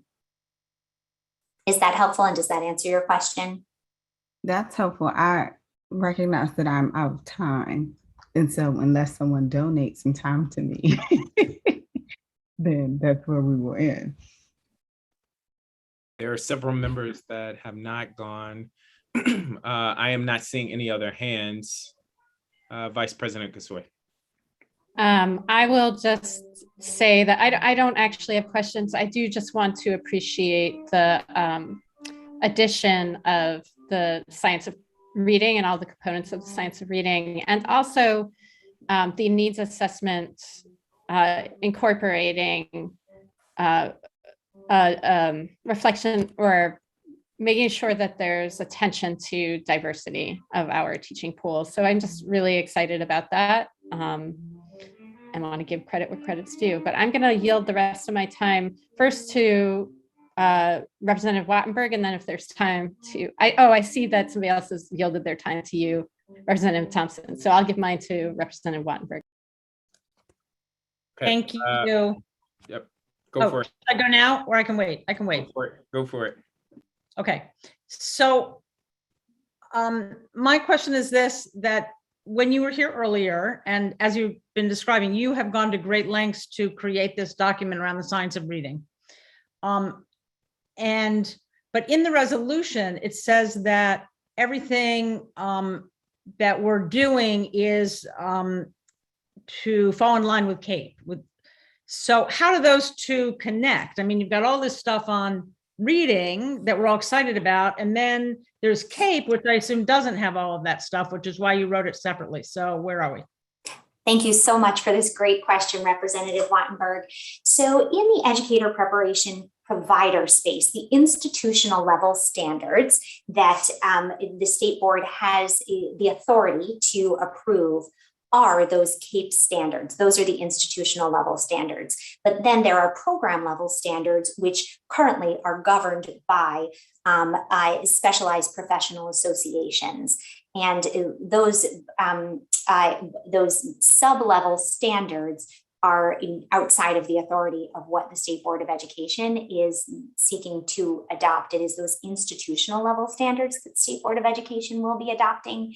And in order to ensure that, regardless of what the Specialized Professional Association, that is the professional group at the governing that body, is seeking to do, OSSE feels firmly committed to the science of reading and wants to be sure that any entity preparing teachers that have primary responsibility for literacy instruction is in a position where they are requiring those teachers to demonstrate that they have competency in those 5 areas of the science of reading. Does that help clarify? So are you separately, so we don't have authority over program level. Are you saying that you're going to use your authority to assure that in the program level standards, this is done, or no, or this is just like a nice idea, but nobody's really doing it? Oh, it is certainly the former. So OSSE has regulatory authority. OSSE is writing a package of regulations, and we feel so strongly that the science of reading be incorporated at the program level that we are writing them into our regulations. And then each program will be required to demonstrate that they have those, that they are meeting those standards. It is the institutional level standards that we are seeking state board adoption of. Thank you. Representative Patterson, I saw your note earlier, but I believe you want to yield your time. Representative Patterson has yielded his time to Representative Thompson. All right, thank you. So I noticed that that you all received public comments, but they're not, we don't have them. They're not public because they went to OSSE. Could you shed some light on if there were any trends in the public comments as a response to the changes you're proposing? Thank you so much for that great question, Representative Thompson. We received 11 comments in regard to our advance notice of proposed rulemaking.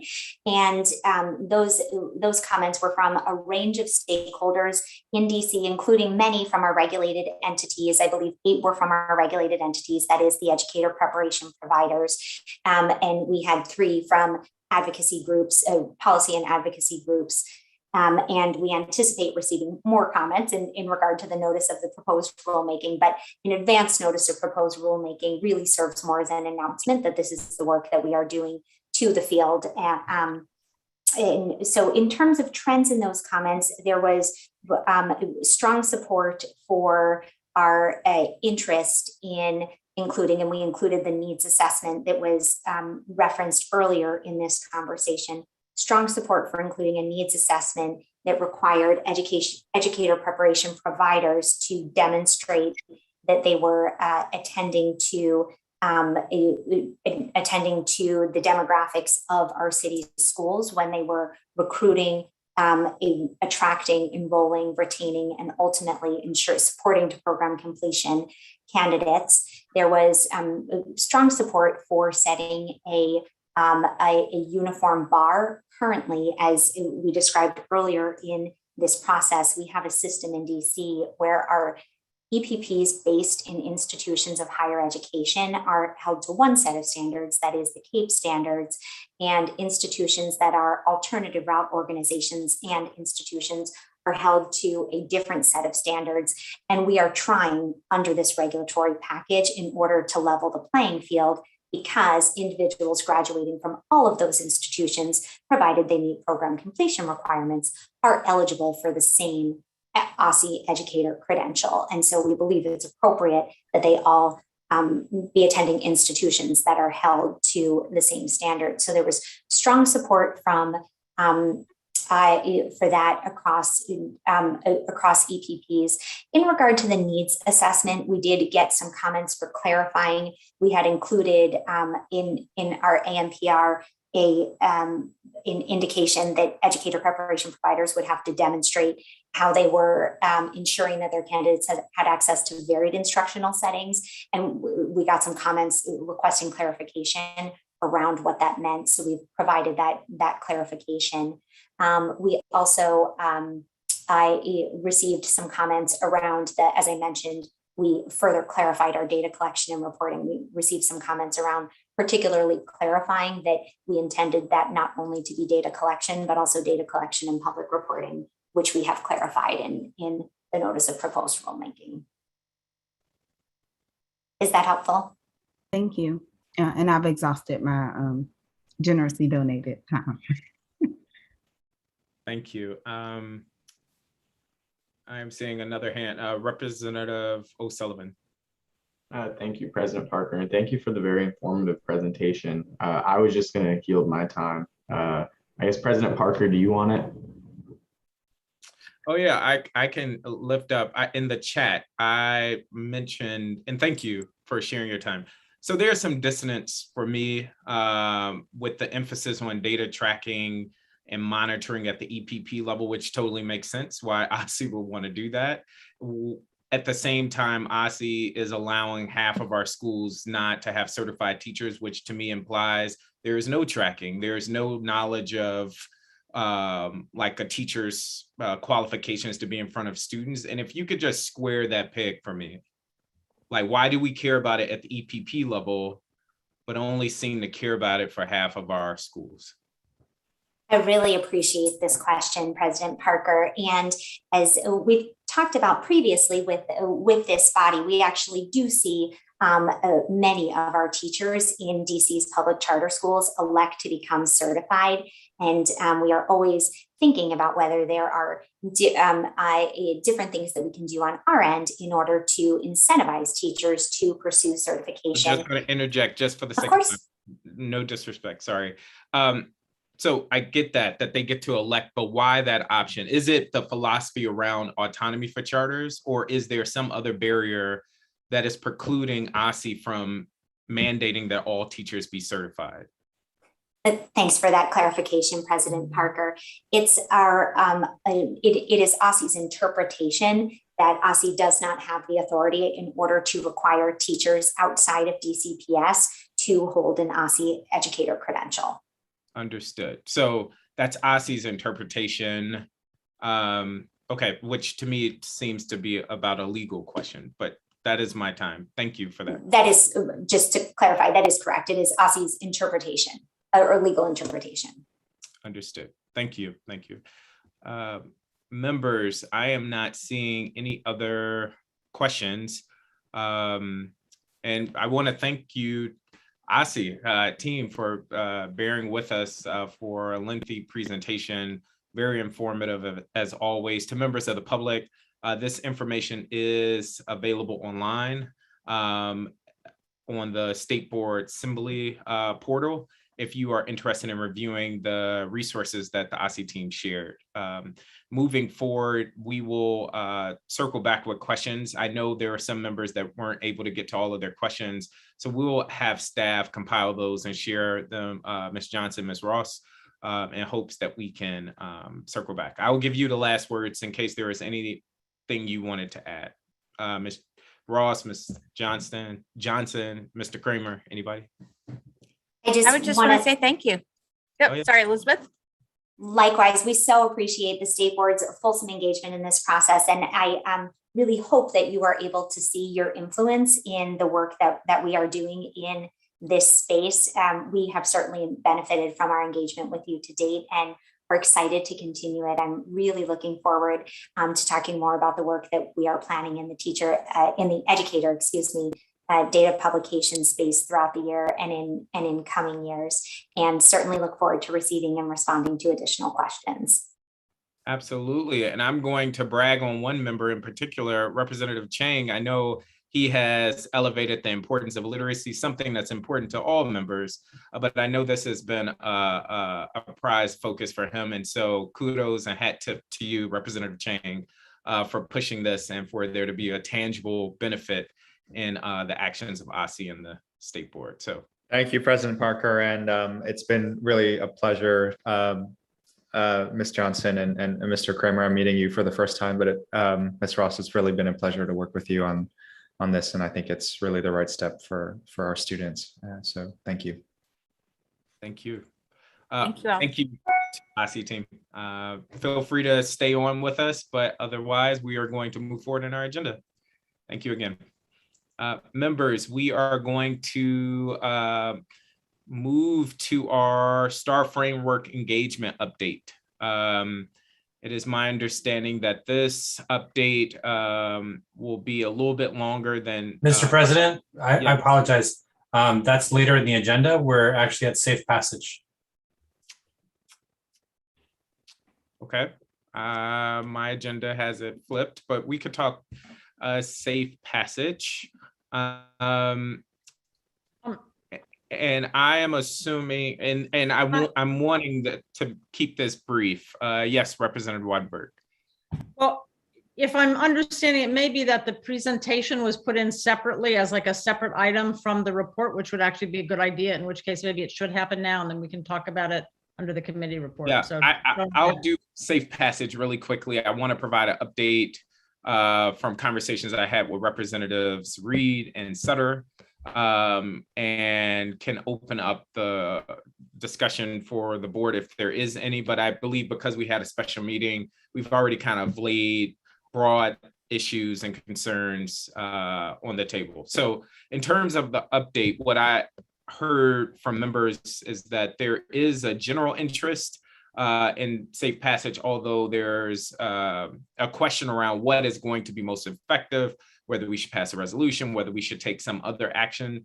I had a conversation with, as I mentioned, Representatives Reed and Sutter. What we agreed to do was to collaborate on this to, one, get the resolution to a place that folk feel good with, as well as Representative Reed has committed to taking this issue up in her committee. And the reasons for those two individuals was Representative Sutter previously flagged concerns around safe passage and traffic safety to the advocacy committee, and a letter was previously shared, and I am wanting and am interested, and I believe Representative Sutter has agreed to collaborate on this effort to see what it makes the most sense to combine forces. And so that's why I am wanting to collaborate with Representative Sutter and Reed on this. And so we actually have time this week where we're going to sync. And then the hope is that we would then engage with you all to, again, get the resolution to a good place, should that be the direction we move in, as well as figure out what actions can be taken from the advocacy committee. So that's the update, but I will open it up for Representative Sutter and/or Reed to make any comments should you want to on this. Representative Sutter, anything? Sure. Thanks, President Parker. I appreciate the opportunity to engage with you and Representative Reed. Sorry, there's a puppy in the background. Between now and the public meeting to get this to a good place. I had some good conversations with folks from both DDOT and the National Safe Routes to School organization this morning at Ward 6 Walk to School Day. And there were some ideas from there that I hope we might think about how to incorporate, as well as some ideas that a few neighbors raised at Walk to School Day who deal with open data and how we might think about questions around data from DDOT, things like what traffic safety assessments have been done, how accessible is that to the public, how would schools know what traffic safety assessments have been done or where they are in the queue, et cetera. So I'm looking forward to the conversation because I think there's a lot of things we could do to tighten this and make it stronger, as well as to add value for how the board can play a unique role in this work around safe routes to school, safe passage, Vision Zero, et cetera. Absolutely. Representative Reed, anything? I think today's events explained it all, and across a variety of events that have happened that were even a false alarm that had us running because it could have been really real. So I just think, we need to move with a sense of urgency, and whatever we come up with, the people have to be able to feel a change in safety measures around schools. And again, I think we just have so many schools that it could have a greater impact on the city as a whole. So whatever we do with a sense of urgency and do it so that the people feel heard and that we can keep children safe. Awesome. Thank you. Representative Wattenberg. I just, at the last meeting, I had raised as a result of the special meeting being called, information I'd gotten from one of our ANCs, which I thought was really pertinent, this idea that, as they could tell, the Department of Transportation did not keep track of all of the different safety issues going on. So you could never have a grand plan on it. All you could do is say, oh, I did one thing, I did two things. And I see that is in here and I really appreciate it. And I think it's terrific. The whole work is great. Yes. Awesome. So much more to come. That is the update. I'm happy to entertain more questions, but I think we've kind of exhausted the discussion on this at the special meeting. And I would love to move to the committee reports just so we can be good stewards of our time tonight. Okay, I'm seeing head nods, so we're going to keep it moving. Now we will go to just give me 1 second.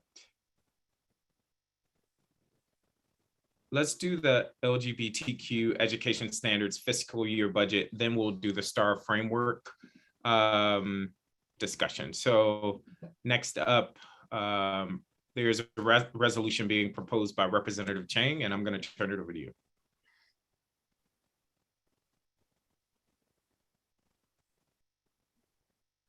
Representative Chang, are you there? Sorry, my internet cut off. No worries. Do you need a second? Yes. No stress.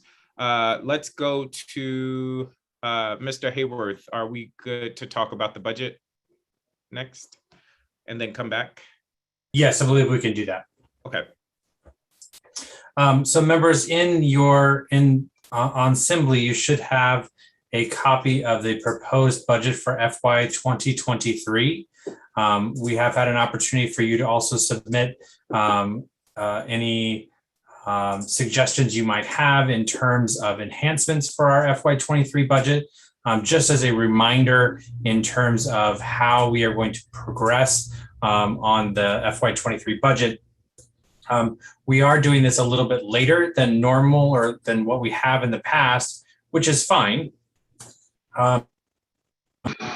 There's process is also a little bit different this year than in previous years because of the way that because of the pandemic and others. I'm going to throw up on the screen a copy of the current draft FY23 budget. It's a little small because of how big it is, but I'm going to try to make it as big as possible so that folks at home can see it as well. Again, it is available on our Assembly meeting website in case members of the public want to follow along with the draft. What we have done with this budget is largely what we've done with the past few budgets, which is to remain fairly neutral in terms of what we have asked for non-personnel services. So those are anything except salaries. So that's where we get our research money. That's where we pay our supplies. That's where we pay for anything related to the operations of the agency. So this would include, and you can see here, it includes our Octo IT assessment, which will be increasing in FY23 by quite a bit. And that is due to additional service costs that Octo is assessing the agency. It will also include the funding that we pay to DCHR for those services. Right now, I believe the MOU for this current fiscal year has not yet been signed, and so I can't estimate what it would be for FY23 as of yet, but I estimate that it will probably be in the range of $20,000 to $22,000 per year, and so that will need to be added into this budget as well. On the personnel services side, which is the salaries for the employees of the State Board, the Ombudsman, and the Student Advocate, we are anticipating maintaining current service levels for FY23. This does not preclude us from requesting additional staff members from the council, but the budget, the way that we need to propose it, is based on current employees of the State Board. So this does include the new employees that the council provided to the Office of the Ombudsman and Office of Student Advocate starting in this fiscal year, so starting last Friday. And I know both offices are moving quickly to try to hire those positions as quickly as they possibly can to benefit families as quickly as possible. The increases here that you're seeing do reflect our standard operating procedure. As you know, salaries for the district, for the State Board, do not automatically include cost of living adjustments or increases for merit, for performance. And so we have to request that as an increase each year in order to provide that to our staff. And so that's where these increases are coming from as well. Are there any questions about the budget the way that it is currently proposed? And then I'll walk through sort of what the process is for the rest of before the vote in November.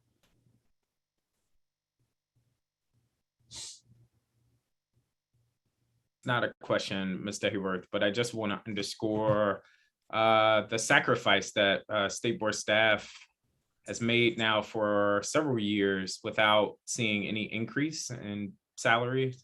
And so we will advocate, as we did this year, for additional personnel for our sister offices, really hard around these increases, because not only is it a matter of acknowledging the very hard work of our team, but it is also connected to sustainability of our office. And so we want to make sure we are competitive, but we also acknowledge the hard work of our team. So just wanted to underscore that part. Ms. Thompson, I believe you have a question, Representative Thompson. Yes, my only question was around the travel line item. Yes. I don't, of course, like I've not been through budgeting with the State Board before, so I don't know if what was approved in the FY 2022 is down from previous years. And this 2023 proposal is then like, assuming it's back up, but I would be curious, just given the pandemic, how we selected those numbers. Yeah, in the pandemic years, both in FY20 and in FY 2021, we surrendered all of the travel funds back to the district treasury to help pay for expenses by the district government during pandemic. And so those numbers were actually down to zero in FY20 and 2021. And so now they're being restored back to the level to assume that by a year from now, we will be in a place where, the COVID pandemic will be largely behind us in a way that will be that will allow some travel. I am very hopeful for that. We do budget for an approximate amount for every member of the board to attend one conference. And the general sort of rule of thumb is that that a travel to a out of state conference for sort of 3.5 to 4.5 days will cost around $2,000 to $3,000 per activity of conference. And so we try to budget for at least that much. And since we also now have added the student representatives who are seen as full members of the board, we also need to extend those budgets to include some of them as well as increasing the staff who are also attend professional conferences on behalf of the state board. So I guess my question is, since we've had to yield those funds in the past, I know that we would love to make just more investments in our small but mighty staff. And so I wonder if there's a way to like use those dollars for just like more broadly for like professional learning or other PD opportunities as opposed to travel, just given the. Yeah, I mean, on behalf of the staff, I appreciate that very much. And we would certainly welcome any increase in funding specifically devoted to the professional development of staff. Especially since we're giving those dollars back and probably going nowhere. So that is a suggestion I would make. Thank you. Representative Wattenberg?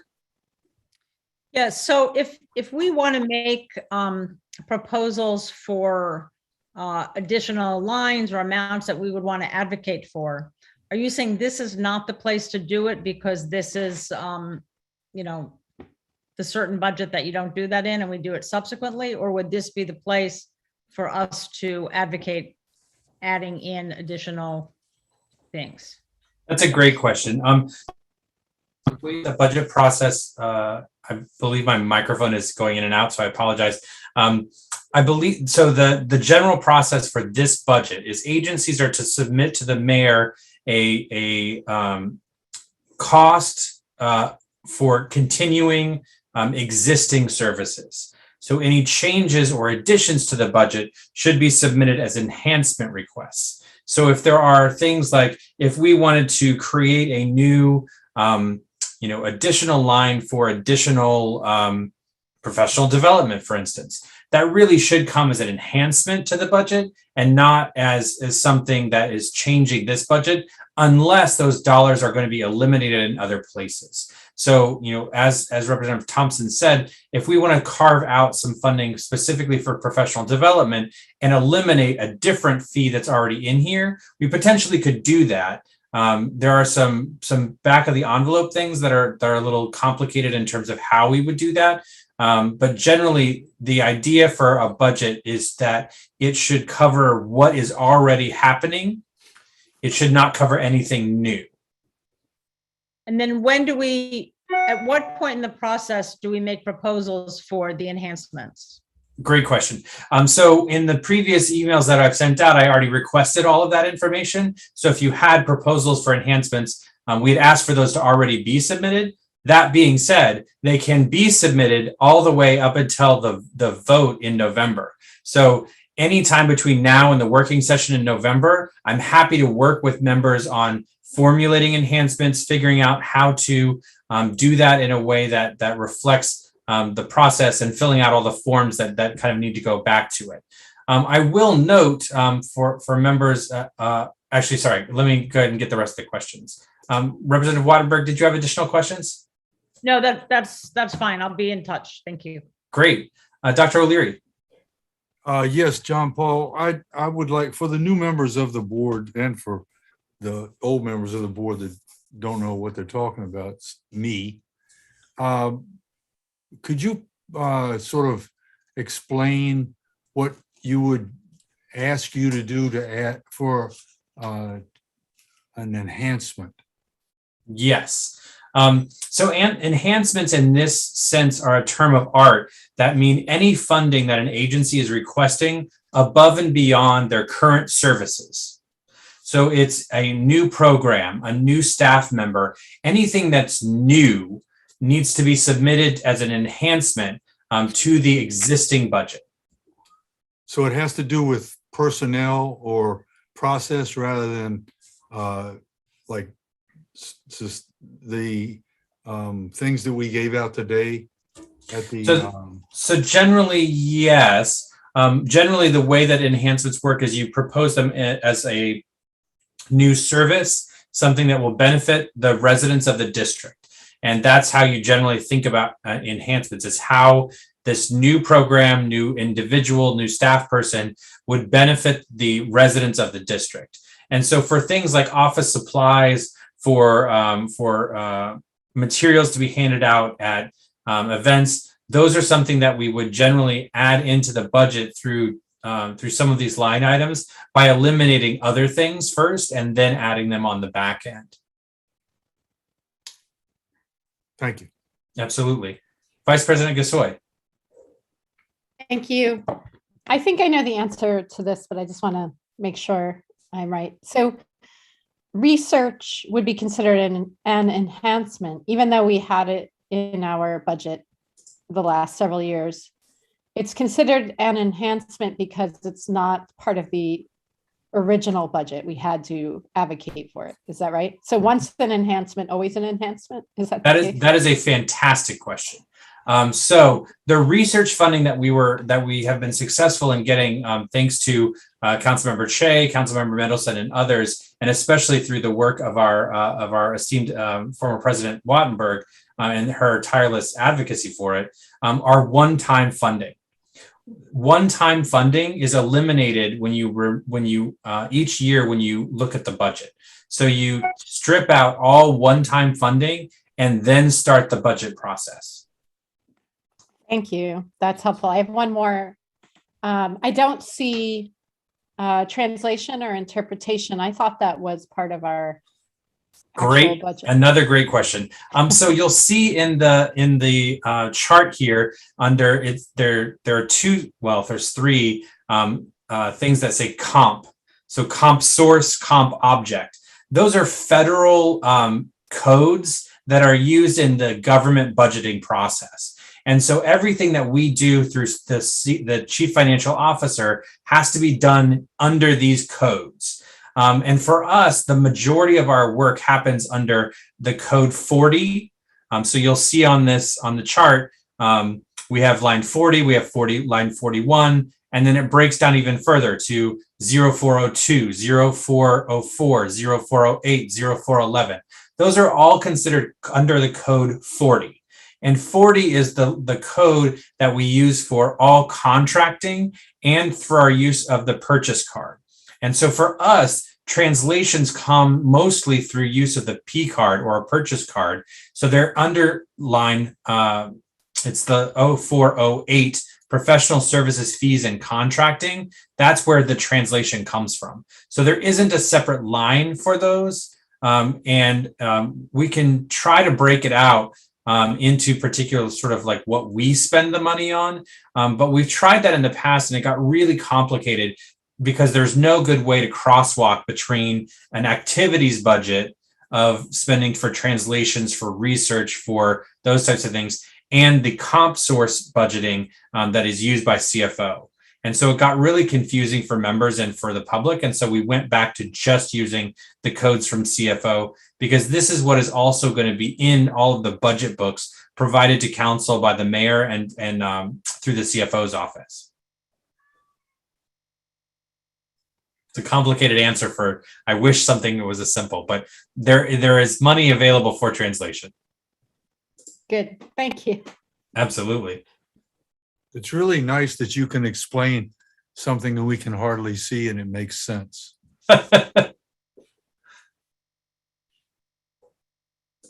Yeah, it gets pretty complicated. The budgeting process, just in general, is pretty challenging. I will also note I think a couple questions in the chat.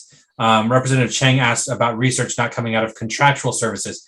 These contractual services are very similar to what we also use in the 0408 line. And so, yes, and it honestly, and this is where it gets super complicated. It depends a lot on the exact type of service that we're contracting for, if it will come out of 0408 or 0409. And so we have funding in both of those lines to ensure that we have the ability to do it. So for instance, a contract for research services may come under 0408, whereas a contract for a survey may come under 0409.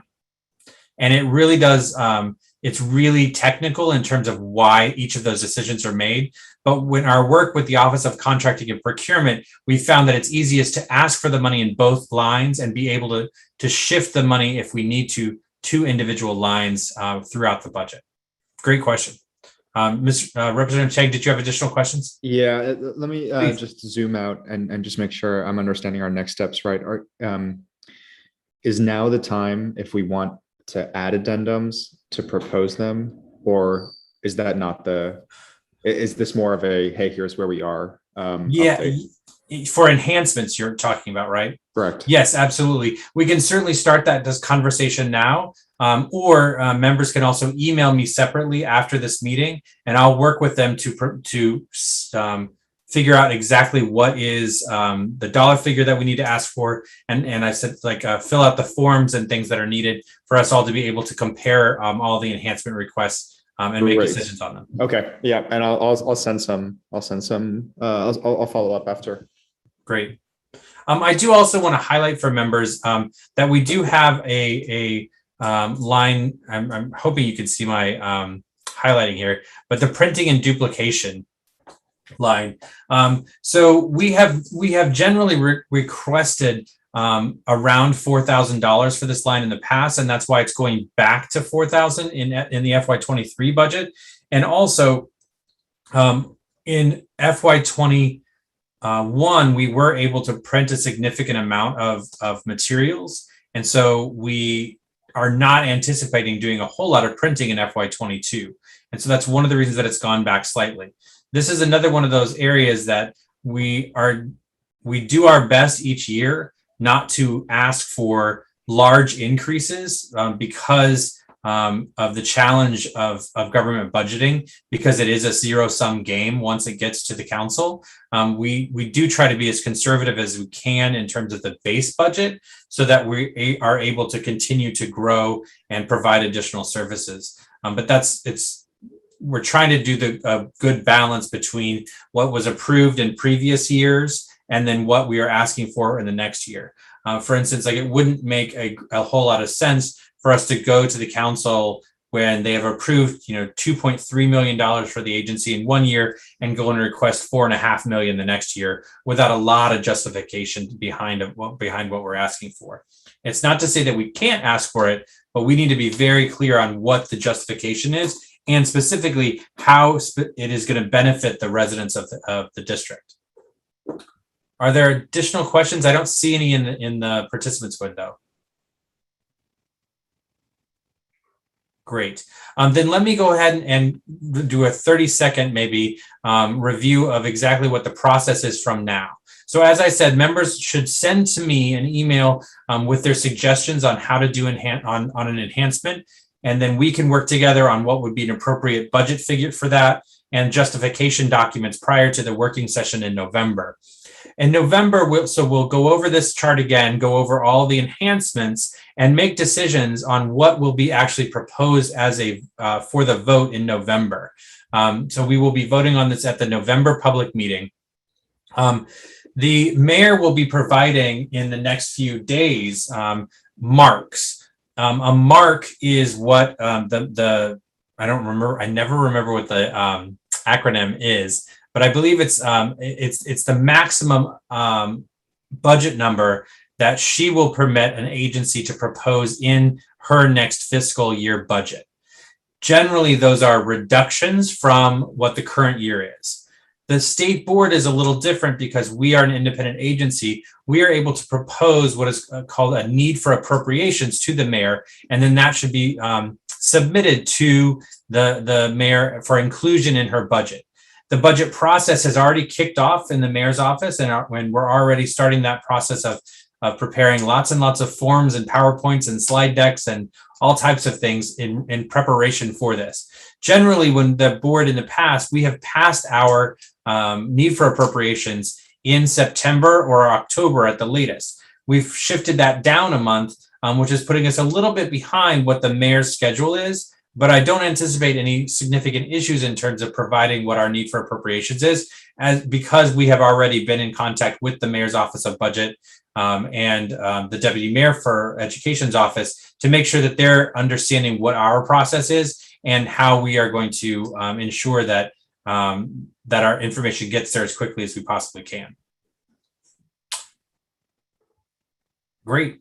If there are additional questions, feel free to email me or call me, and I can try to walk you through the budget process. Thank you, Mr. President. Thank you, Mr. Hayworth. Very thorough, as always. And members, yes, if there are ideas for things you want us to consider adding to the budget, please share, as Mr. Hayworth has said. Next on the agenda, we're going to go back to the topic of COVID-19 testing. You'll recall at our last meeting, we voted and approved for the state board to, or all staff and members to be. Sorry, President Parker, do you mind if we letting me just do the resolution and then I actually have to jump? Yes, sorry about that. Yes, Mr. Chang or Representative Chang, over to you. Thank you.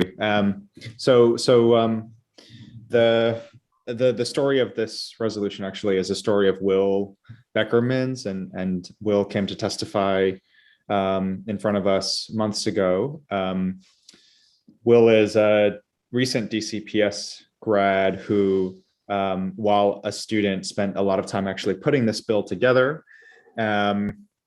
Worked with Miss Jordan from Chairman Mendelson's office, got feedback from other states, including from the Haddonfield School District in New Jersey. Hey, Will, thanks for joining us. And with Ms. Tara Cheston from DCPS and council members like Council Member Janice Lewis George, and put a lot of thought and work into putting this together to make sure that we as a city are being thoughtful about how we think about preparing educators in the city to be inclusive for LGBTQ students. But since Will is with us, I'll pass to you, Will, to tell us a little bit more about what this bill intends to achieve. But thank you so much for all the hard work you put into talking with stakeholders, putting this together, and as a recent graduate, to be able to put a policy memo and resolution together like this is also a testament to our education system and the education system education that you got. So thank you for that. Yeah, thank you so much for the opportunity to be here and to talk to you all about this issue again. I know when I first testified, I was testifying about the importance of this as a bill for the city council to pass. I was able to have a meeting with Chairman Mendelson where we discussed this bill, and he expressed that he thought it might actually be better to address this issue through the state board rather than through the city council, given the way that our education system and legislating on education has happened in the past. And so I redrafted it into a resolution that Mr. Chang, that Representative Chang, has been able to, I think, send out to all of you, and there have been some edits on that, I believe. And so really the goal of this would be to make sure that students see themselves represented in their education throughout different subjects. I know we've done a lot of great work. Representative Sutter has done a lot of great work in helping put in LGBTQ representation in the history standards as we're revising those. But it's really important to have representation in English and in science classes, adequate representation in those classes as well. Additionally, in health classes and in art classes, of different identities to ensure that students see themselves and represented, their cultural background represented, as well as just the history that there is of the gay rights movement and of our identities. So I remember growing up in DC. I've been in DC public schools since I was 4 years old. I didn't see a lot of my identity reflected, which is really why I wanted to bring this bill to the forefront. It's become a major issue in recent years. There are 6 states that have bills currently, or laws now, that mandate LGBTQ inclusive education, because people are starting to really understand the importance of allowing students to see themselves reflected in the curriculum in order to have improved attendance, improved educational outcomes, and there's a lot of great benefits for those students if they see themselves reflected. So the goal of this would be to create standards, or to ensure that when standards are revised in the future, they would be inclusive of LGBTQ identities, and also to ensure that the in-teacher preparation, which is something we already talked about today, that teachers understand and have professional development on LGBTQ, how to interact with LGBTQ students, how to use inclusive terminology, and how to understand identity in their classrooms. So those are the 2 main goals of this resolution.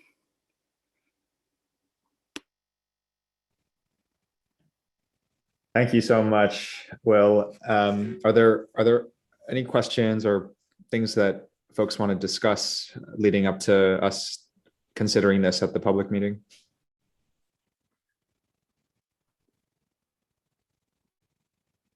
Representative O'Leary. Yes, I changed my tie today to this pink tie, because we had a very active LGBTQ organization at Cardozo, and I've just finished teaching John Thompson's autobiography in my class at UDC, and one of the papers that they're writing on right now, as a matter of fact, I hope, has to do with John Thompson's advocacy for issues. And John Thompson's book is called I Came as a Shadow. And it's a poem that was written by his uncle, who was gay. It's a very, very powerful poem. And John Thompson was an advocate for gay rights. You might not even have known that. And what Will talked about, there are several states who have passed legislation about inclusiveness, all right? But there are also more than several states who are passing laws about exclusiveness. And so anything that we can do as a board to scream to the community about the needs, as Martin Luther King wrote in a title of one of his books, Why We Can't Wait.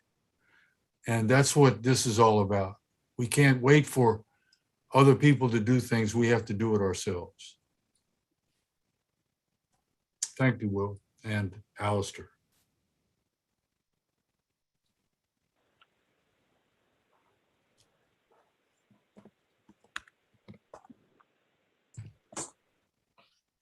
Mr. President, I'm not sure if Representative Cheng can see the hands. Do you want me to go ahead and call?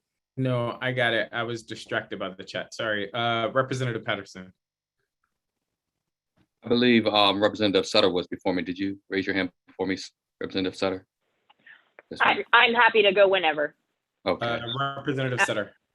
Go right ahead. So I just wanted to thank Will for his persistence in bringing this work forward and in the opportunity to bring it to us. I appreciate the acknowledgement of the social studies work. I think that's tremendous. But I also really like the elements that are included in the resolution around asking OSCE to do a survey, because I think that's going to be really important in assessing the impact of this effort to push for inclusivity in the standards. And so I'm just thrilled that we have the opportunity to support this resolution on behalf of an alumni bringing it to us on such an important issue. Thank you so much. Representative Patterson. And Will, I just wanted to say on behalf of my son, who is a 7th grader, he recently came to me and we were discussing a friend in the LGBT community and how he was feeling and how his friend was feeling. And he was very sad that how his friend was being disrespected, how his friend was being bullied. And so I am so happy that you have done this. You've done an outstanding job. And I'll be voting in support of, on behalf of my son, that I'm fighting for him and his friends. So thank you. Thank you so much. Representative O'Sullivan. Thank you, President Parker, and thank you, Will, for doing everything you've done over the past couple months with writing a bill and then, making it a resolution, having all these meetings. It's just super cool to see like you follow through on this matter because it's so important to you, so important to all of us. And so I just commend you for that. And like Representative Patterson said, I'm so looking forward to voting yes on it. And I'm also just very encouraged that there are other students in the district, I guess former DCPS student now, who are very who are dedicated to very important causes. And I'm just so encouraged by that. And I look forward to seeing what comes out of this. Thank you so much for the support in this. It's really important to see this pass, both for the reasons that Representative Patterson brought up, student experience and seeing that improve, and for understanding that it's important and showing other states that it's important that we have inclusivity. So thank you so much for the support. Vice President Gasoy.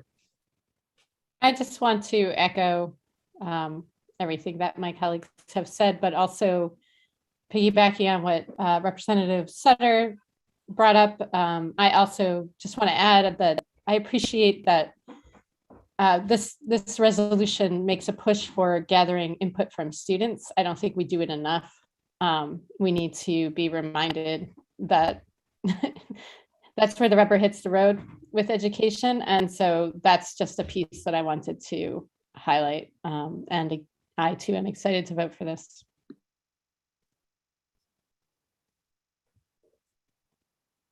I am not seeing other comments. And I just would echo appreciations, Will, for one, the work that you put in to this resolution, but also what it conveys and what it will mean for our students across the city, and how it reflects back to so many what it truly means, what our DC values are. We know that in order for students to fully learn and show up in the classroom, they need to feel included, to be seen, to be safe, to feel safe.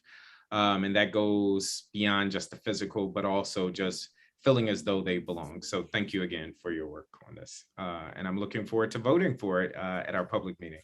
And Representative Chang, thank you for, again, or as Representative Thompson calls you, I forget what it is, but All-Star, Representative All-Star Chang, I don't know what it is, but thank you for being an ambassador of sorts on this issue.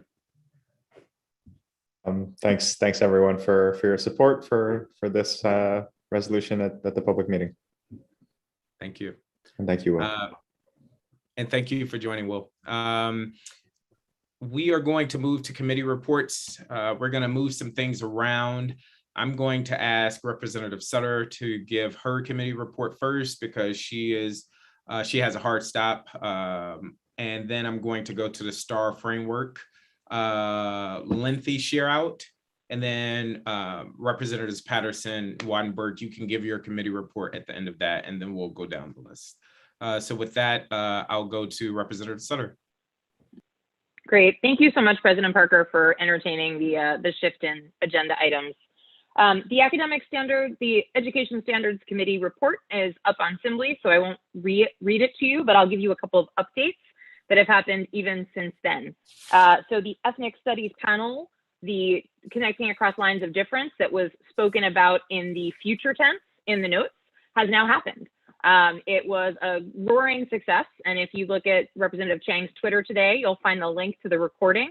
I encourage you to watch it. It was really a robust discussion, and there were wonderful scholars and practitioners who Representative Chang recruited and brought together. Members of our Social Studies Standards Advisory Committee and Technical Writing Committee were invited to participate in the conversation.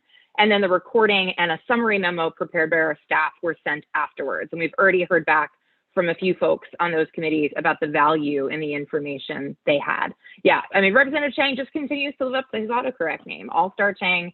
I support 100%. I think it's great. So thank you, Representative Chang, for bringing that work to our committee and for carrying out that event. The social studies updates, we had feedback from members of the state board, student representatives, members of the SISAC provided to OSSE. We provided that back to the writing committee, and they have worked to make some additional revisions. I'll have more for our board as well as for the Education Standards Committee on the next steps in the social studies standards work, but we are still on track for a November draft that will go out for public engagement more broadly. So beyond the board, beyond the SISAC, for the general public. We would like to propose some ways to use time with the board in November, whether that be in some of these broad community engagement events we're envisioning, or using the public meeting as a venue for that sort of engagement. So more to come on that in the weeks ahead. Shout out to Alex Jew on our staff for his tremendous work to get our piece published in the NASB standard. If you haven't had a chance to look at the NASB standard yet, we have a piece that celebrates our board's work on the social studies standards revision.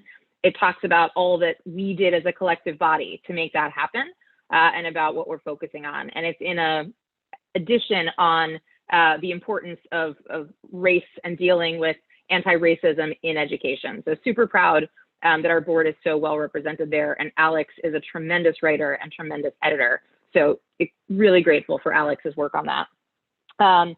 Last thing is the DC literacy plan. You'll see notes on that in the work, but Alistair, correct me if I'm wrong. It looks like OSSE made DC literacy grants this week to charters and community-based organizations. Is that right? Okay. And so John Paul sent us the memo that talks about who received those grants. So you'll undoubtedly hear more from us on the state literacy plan and work there. Anything else from other members of the committee before I use my last minute to share my external committee report too? Carlene. Just quickly, Representative Reed. Just quickly, based on the homeschooling feedback, OSSE is doing feedback on the Chapter 30 regulations, which covered special education. So I did provide feedback related to what we were hearing from parents about some parity around support for our children with disabilities who are being homeschooled. Great. Thank you so much, Representative Reed. And I appreciate those comments. They're thoughtful ones that were submitted to OSSE on the regs. Later in the agenda, we have external committee reports, but I'm going to use my time here to give mine on the NASB Government Affairs Committee. So in the Government Affairs Committee, we talk about both the work of Congress and what's happening with education that relates to the states, and also the work of the Department of Education and what relates to what's happening with the states, as well as some interesting updates from individual states about best practices or work that's happening on their board. So I'll give you the high level. We heard about the Build Back Better work in Congress and the many, many discussions about reconciliation and all the work underway there. I'll be honest, we were all a little, confused and lost in the weeds about it, as I imagine many are in America right now watching Congress at work. But that gets tied up with the infrastructure work President Parker was talking about earlier as well. So stay tuned was basically where we landed on that. The president signed into law an update to the TEACH Act, which is loan repayment for folks who are in education programs. And so there was an update that was Representative Warnock's bill, or Senator Warnock's bill, that was signed into law or is being put before the president like today. It was passed through yesterday. There's an upcoming K-12 cybersecurity update to deal with districts across the country who've been dealing with ransomware attacks. So that apparently is forthcoming from Congress. I think that's Bobby Scott's bill. And then from the Department of Ed, we heard a little bit about updates to the ARP information. There's an updated FAQs, new information on reporting requirements, including LEA data, and maintenance of equity guidance. I will put all this in writing and send you the links that were provided to me so that you can pursue that and peruse it at your leisure. But I asked for an example of states that are doing a good job reporting out on how the money is being spent, because I know that's a question Representative Thompson asks a lot, and it's one on a lot of our minds. So I was pointed towards both Massachusetts and Georgia's dashboards. And again, I'll send that to you all in writing because there seem to be some interesting things happening in those states.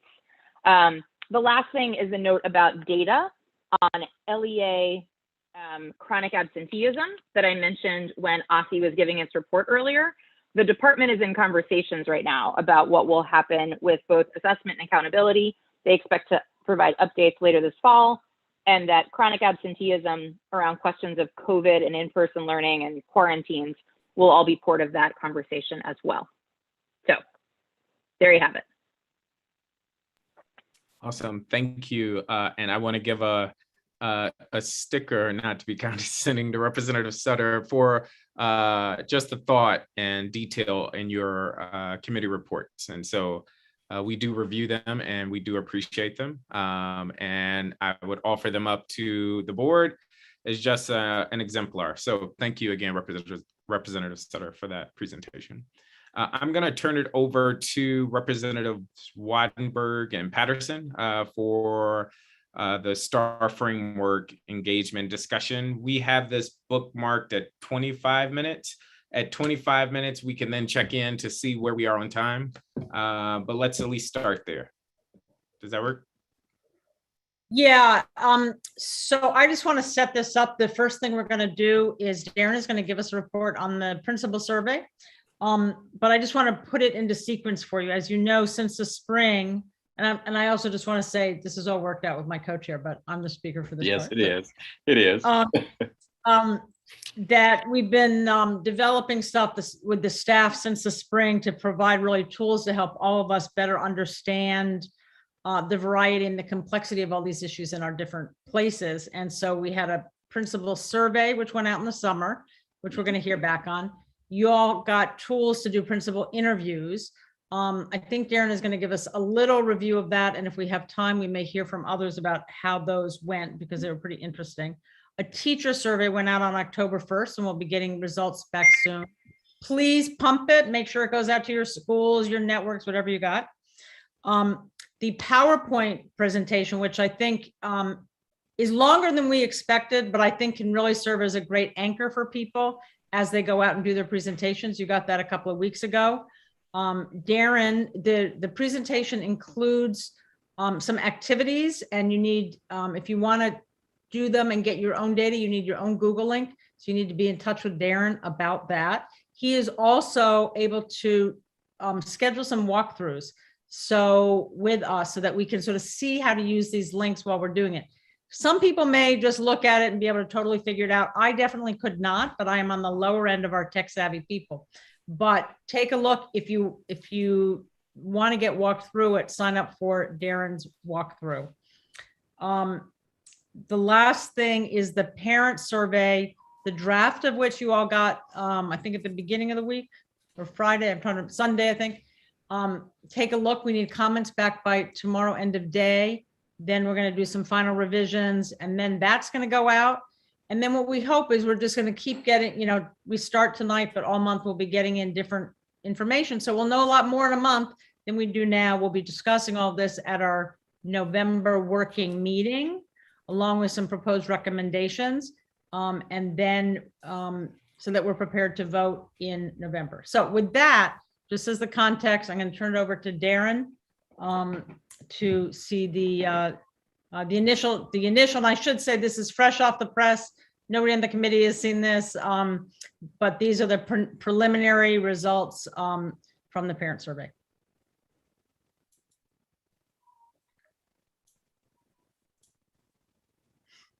Can y'all hear me? Yep. Great. Can you see these slides, or should I? Okay, yeah. Great. I'm gonna shoot for 5 minutes.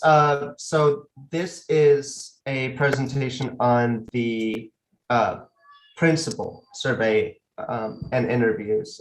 Just a broad overview of some of the findings from those. As Ruth mentioned, there are other public engagement pieces that we will be reporting on, but focusing solely on the survey that went out in July, as well as the interviews that started in July and both ending in September. We're just going to give you some high level takeaways from that, as well as next steps. So with the principal survey, it was shared out July 6th, 264 DCPS and DC public school principals. The purpose of this is to just get an idea of their experiences with the STAR framework, as well as what changes they would like to see in the DC school accountability system. It was 22 questions on a Survey Monkey. Of the 264, 84 principals responded, only 42 completed the entire survey. So what you see in these, all the data from this is based on the 42 principals that completed the entire survey, which is representative of about 16% of all of the DCPS and DC public charter school principals. They needed to have at least 2 years of experience in order to take the survey.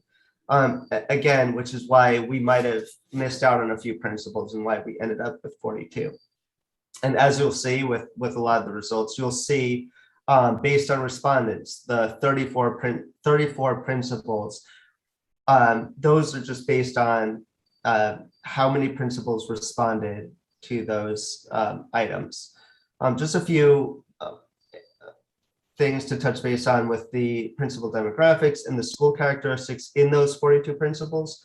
A majority of them, about 34 principals, indicated that they led Title I schools. Nearly half of the respondents belonged to DCPS schools, so it was a pretty good split between the two, DCPS and public charter schools. Elementary school principals made up the vast majority of the principals at 23 principals. And one other item to point out was that about half of the respondents led for about 5 to 10 years as principals in the district. I do want to note that the findings from this are not really generalizable to the entirety of principals in the district, but they do share a story and real experiences from them. So I'm just going to give some quick key survey takeaways. You'll see visuals to these, and these will be covered later on in the slides, but I just wanted to share 6 key survey takeaways with you. So about 2/3 of the respondents said that the star rating provides an incomplete picture of their school's quality to families who are choosing schools for their children. And none out of like a Likert scale mentioned that it gave a complete picture of their school's quality. Most respondents indicated they did not receive supports based on their 2019 star rating. And most respondents described different ways the star rating impacted their school's actions, behaviors, and or school policies, for better or for worse. Only 4 shared that it made little to no difference. So a minority of the principals mentioned star not having an impact on them. Other takeaways include student safety stood out as an indicator.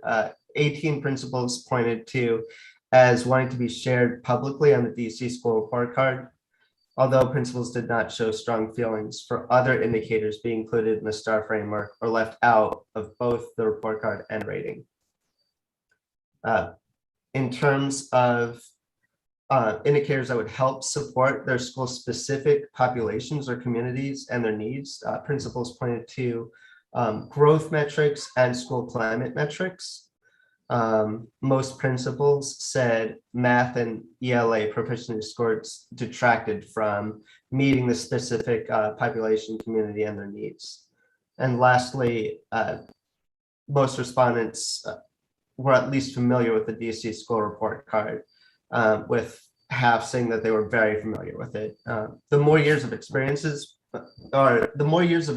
principals had in the district, the more familiarity they had with the DC school report card. So the next few slides, you'll see these word bubbles. These are based on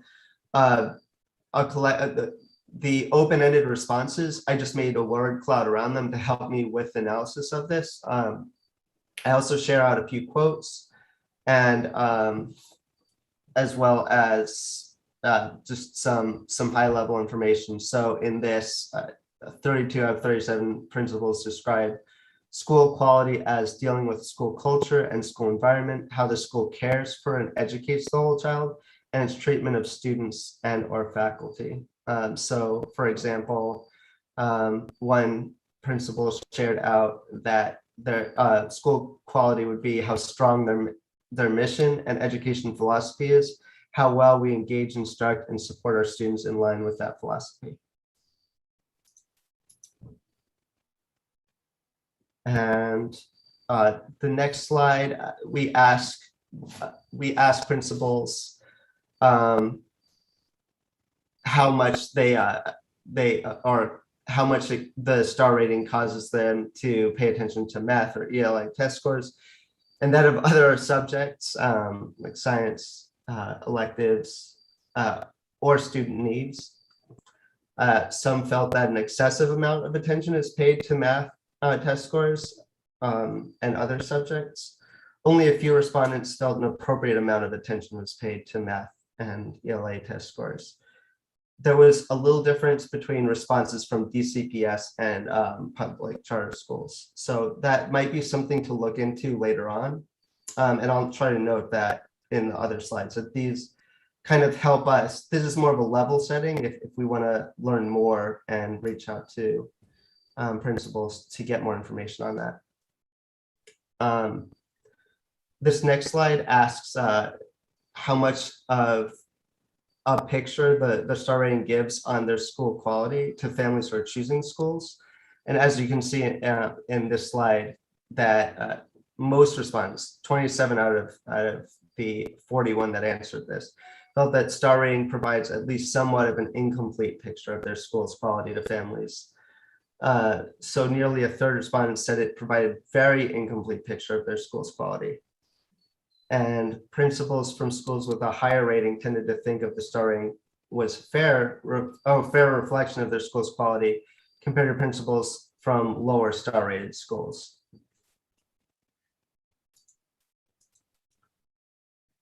Again, an open-ended question. So we asked about the impacts that the star rating and framework makes on principals' ability to lead. 10 principals shared pressures on promoting the quality of their school, and 5 principals said that the star framework and rating caused them to overlook non-academic and SEL factors. 3 principals said it to them. The data helps them make decisions for their school, while a few said it made no impact. So when they mentioned making decisions for their school, looking at the data and working with their staff on making improvements to the school.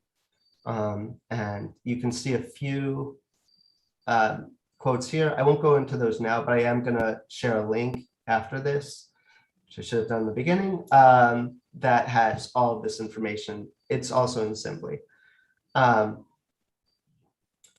For this one, indicators detracting from school community needs, 18 principals indicated an open-ended that math ELA test scores detracted from focus on supporting their school's specific population community needs, as mentioned earlier.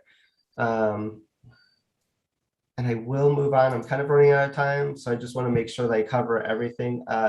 So connections between ratings and supports. So based on their star rating, did the school or how much do they agree that they got supports? Most indicated they did not receive supports based on their 2019 star rating. The higher the star rating, the less likely they were to say that they received supports. We probably anticipated this, but this might be something to look further into. And you'll see later on, we asked this question open-ended, how do we connect that? And some principals that are from higher star-rated schools want to get supports, not be left out of that. Or if they're on the threshold of being scoring low on the star framework, still being able to get those supports. Moving on. So recommendations to improving connections, connecting ratings and supports. A few suggested not tying supports based on the star rating, but rather on the number of students designated at risk, specific needs of the schools, and base support after speaking with families and community members. And then final thoughts. This is the last question. Again, open-ended, including doing away with the rating or making it so that it does not deter families from overlooking strengths of the school and focusing on metrics that go beyond test scores.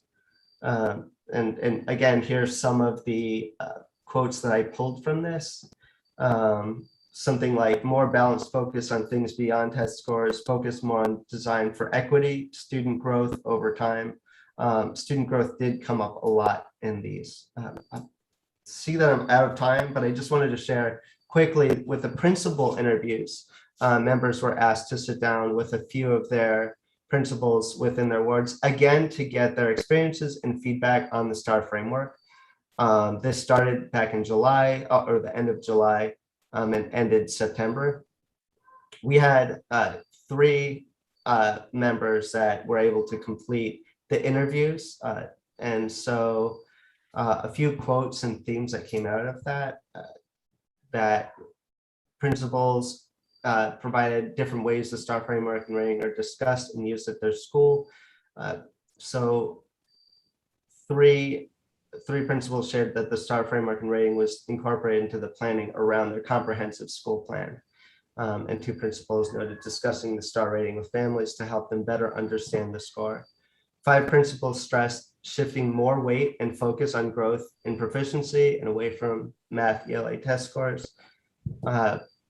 Principals participating in the interview shared that aspects of the STAR rating and framework reflects or would reflect the quality of their school, including attendance rates, school climate, formative assessment scores compared to at the beginning and end of the year.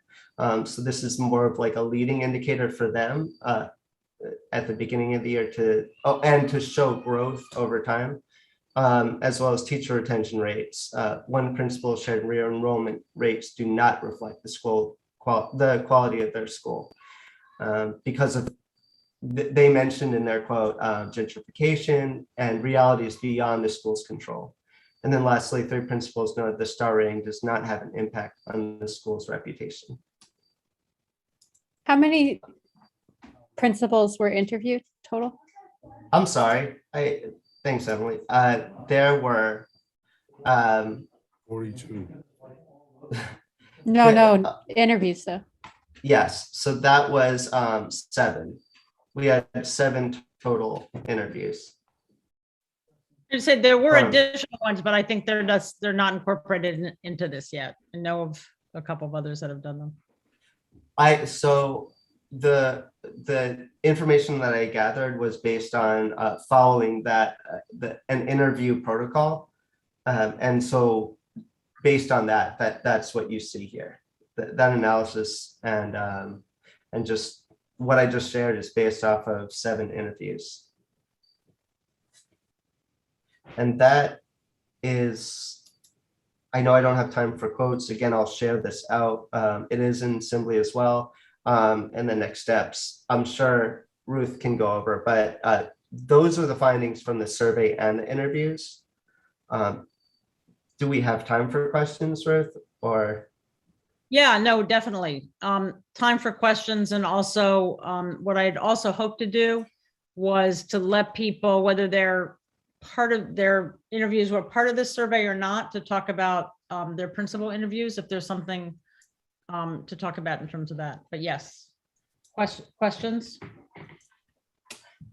Before we get to the questions, Mr. Hayworth, how much time is remaining? I can't tell with the clock on the screen. I believe the time is actually expired.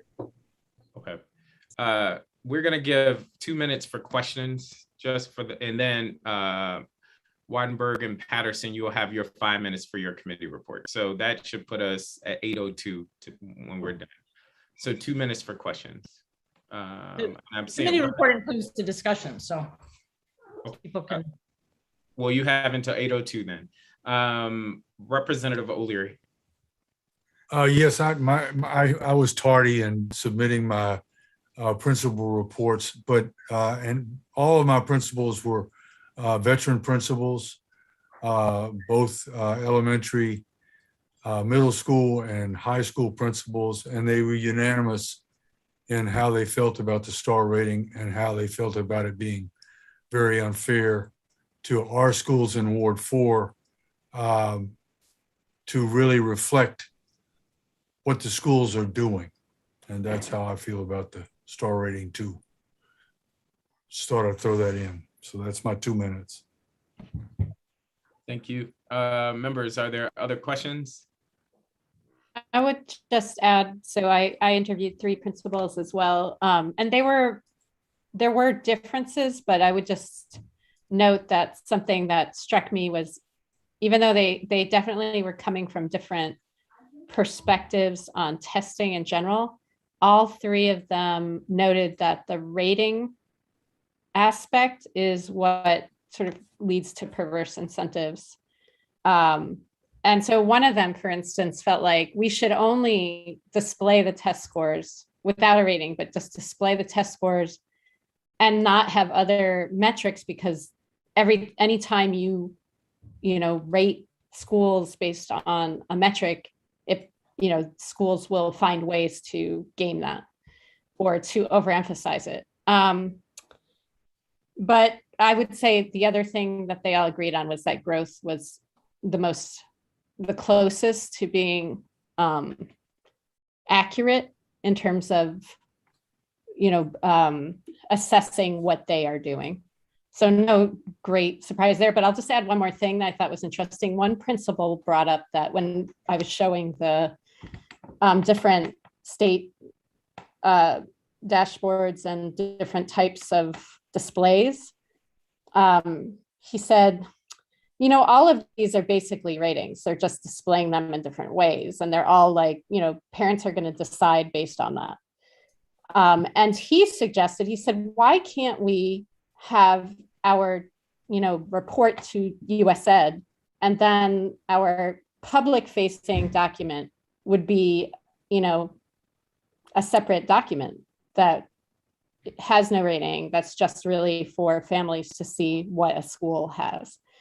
I thought that was interesting. And then I asked it as an additional question to the next principal I interviewed. And he also thought it was very interesting and hadn't thought of that. So just throwing that out there. Don't know if it's possible, but I like the idea.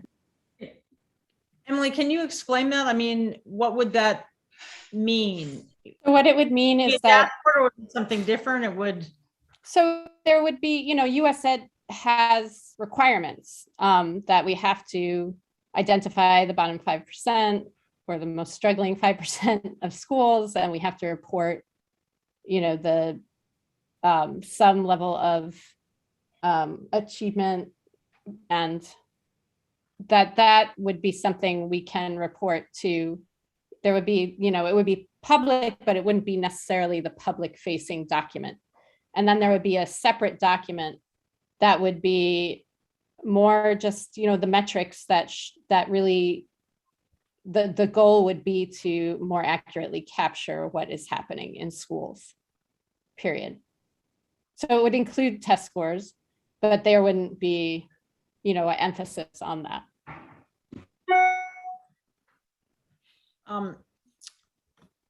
Mr. Patterson, would you like to comment on your principles? Yes, what I'd like to say is that mine aren't included, so I apologize to Darren and to the committee as a whole. But what I would like to say is that I tried to make a focus on those schools that have received low ratings, because as you can see from what Darren has presented, a lot of the schools were in the 3, 4, and 5s, and not a lot that were in the 1 and 2s. And the narrative that's coming back from them, the trend that I'm seeing, it basically revolves around, as Darren put it in the slide, around support. Being rated a school on a low star, it basically comes down to it. They know that great work is happening in their schools, and we do not use enough qualitative data to tell that story. It revolves around quantitative data of what's happening in those schools, hence the reason they receive the stars that they're getting. And they would like somehow that story to be told, because they do know that great things are happening in their school. And then also what type of support they get once. And I brought this up earlier with Congresswoman Norton about increasing that percentage of what type of support they receive once they're identified as in that 5%. because we still have schools, and I've said this throughout my campaign and since I've been a state board person, is that we don't support those schools that are the most at risk or have the highest percentage of at-risk students. We know that, and we need to fix that, and that needs to be illustrated as an indicator in our STAR report. So that's what I'm hearing from the ones I'm speaking with. Anybody else want to comment either on what they learned from their own principals or ask questions of any of the folks who were talking, or Darren? So let me just say, I actually have a set of questions for Darren, but I'm going to put them aside. I'll put them through separately, and I can copy people on them in terms of what's in the slides. The one thing I want to say is I interviewed a couple of principals. I think I mainly reported on it earlier, but what I do want to say is that at the schools that I was at, and they were in Ward 3 and they had high ratings, and the principals did not feel like the ratings had a very bad effect on them, but they did feel that it was very unfair, and that when they talked to their colleagues that they did feel it had a bad effect. So I just want to note that. The other thing that was interesting was when I showed people the different options. I think this may speak in part to what Emily is saying. When some of the options had different ways of doing ratings, but some of them were just dashboards that showed different collections of information. And they were quite taken by it and had no idea that that was an option.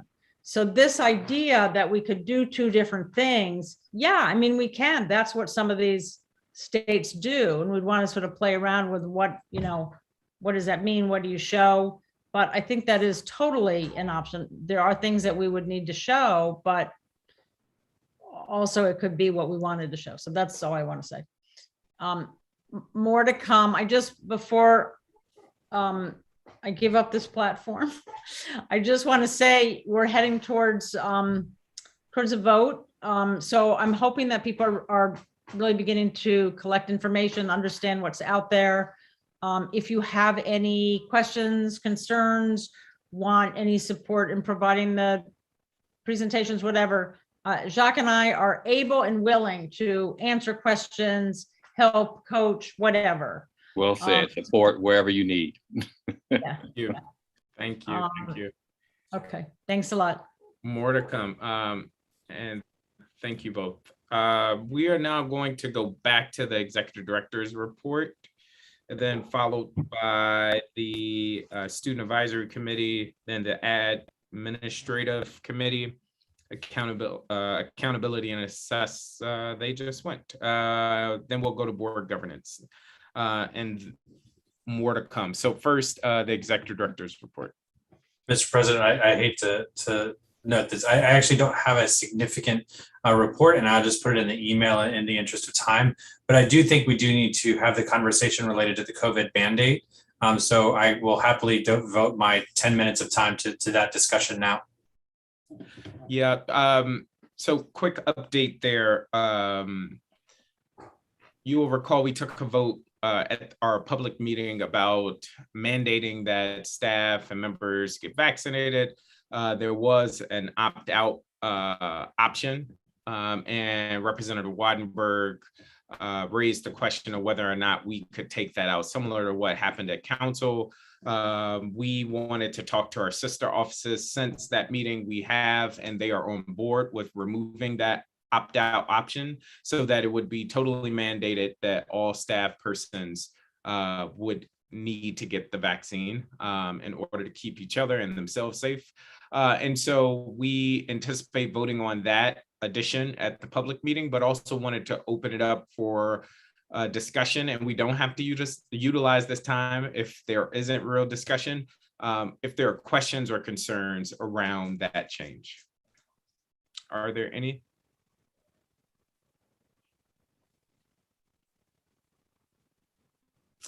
All right, I'm gonna take the silence. So I just said thanks for pursuing it, that's all. But yeah, no, definitely. It's very important. And so we will table this issue for now, but that is the update. Thanks, Mr. Hayworth. And I would say the budget review that you did, it would probably count for your report anyway, I'm going to turn it over to our student reps for our student advisory committee report. Is there one?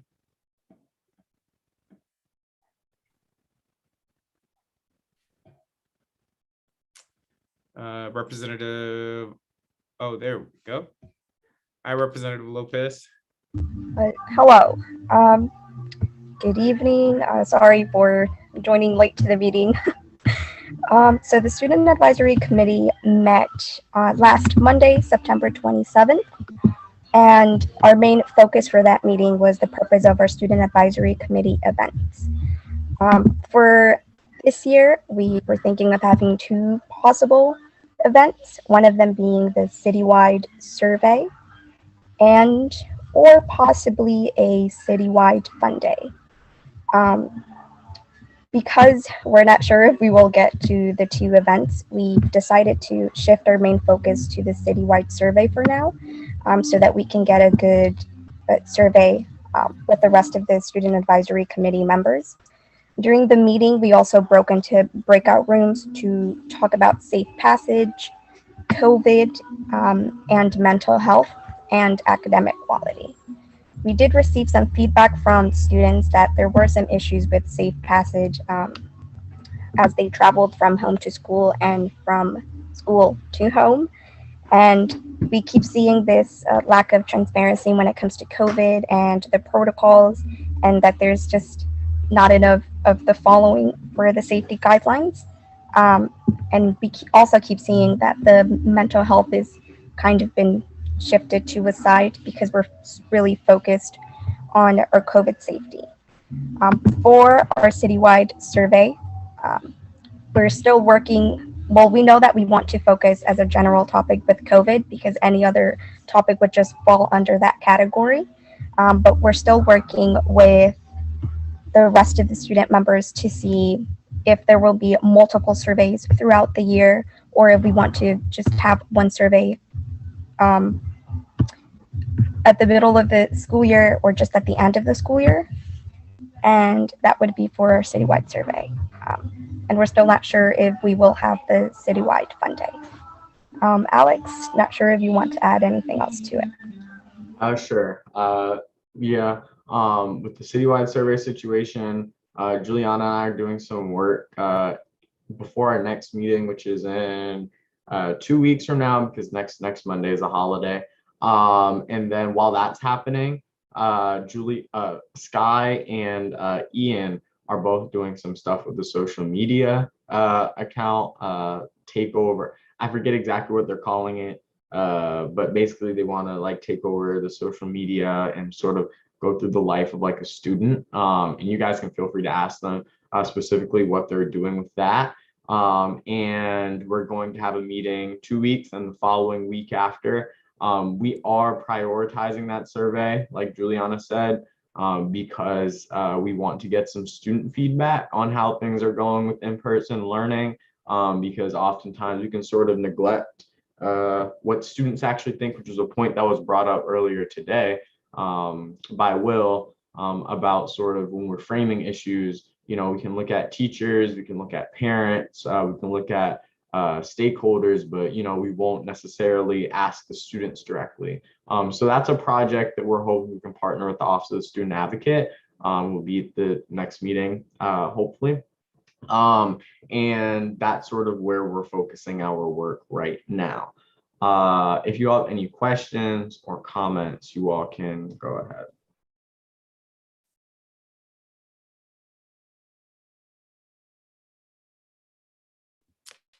I'm not seeing any comments, but I would raise one, and I'm happy to connect off the line. But just knowing that Representatives Reed, Sutter, and I are going to discuss the safe passage resolution. This is also something that you all are interested. Like, what outside of just coming to the meeting to share and hear, like, are there other ways you would want us to engage and get your feedback on that draft in the next few weeks? I think it would be good. I think if you all could come to us with specific questions. I think this is something Representative Wattenberg and Patterson did in one of our previous meetings. I see your guys' message in the chat. But something we like to do is like polls in the meeting. And so you can see students, like the numbers of students, like what they think about certain things. And also students enjoy having time to speak, and we're doing breakout room stuff as well. So if you guys want to be proactive with that, of like, you know, how can we come to a meeting? We could definitely facilitate something around that so that, you know, each of you guys could be in a breakout room. You could ask students your own questions and ask them sort of like what they're thinking about this versus another thing, if that will work. Understood. That is time, but I'm gonna extend it just because this committee is a little bit special. Representative Reed, you have a question? Sure, I'll just be quick. I think if we can, as much as possible, try to keep the fun day. I think we just need as much fun as we can get. So keep hope alive on that one. Thank you all. Again, very proud and thankful for the work that you all are doing. And we will be sure to get you questions. And that's even helpful to hear that that's how you would prefer engagement, through questions. Okay, so with that, we are going to keep moving in our agenda. We've already heard from assessment and accountability. Let's go to board governance next for your committee report. Good evening. So the board governance committee last met on September 10th. I do not get a sticker like Representative Sutter because I forgot to file my report, but I know what it is. So we had a Duncan Chaplin as Duncan Chaplin as a guest. He is a senior researcher at Mathematica, and he presented a follow-up after testifying our meeting on his report, which was measuring the impacts of school reforms in DC on student achievement. This was particularly important because I believe he provided I don't know, what do we give people, 3 to 5 minute testimony, and there wasn't really time to delve in and ask a bunch of questions. I will say that one of the things that raised to the top for me as a chairperson was just the same language around what we mean around reforms, because he gave the impression when testifying before us that the gains he listed were attributable to governance structure. But when we pushed a little bit harder, he actually said, for him, it was the whole suite of reforms, including things like impact and other, I guess, what would be considered human capital investments that have happened during this period, which is different than, this is solely attributable to the governance structure itself. We talked a bit about fall engagement and like what would be a best use of our time around that. In our original work plan, we actually had designed 2 engagements because we thought it was important to both educate the public and have like a feedback loop. Since this is we wouldn't necessarily call this a kitchen table topic, despite the recent attention that it's had in front of the council and amongst advocates.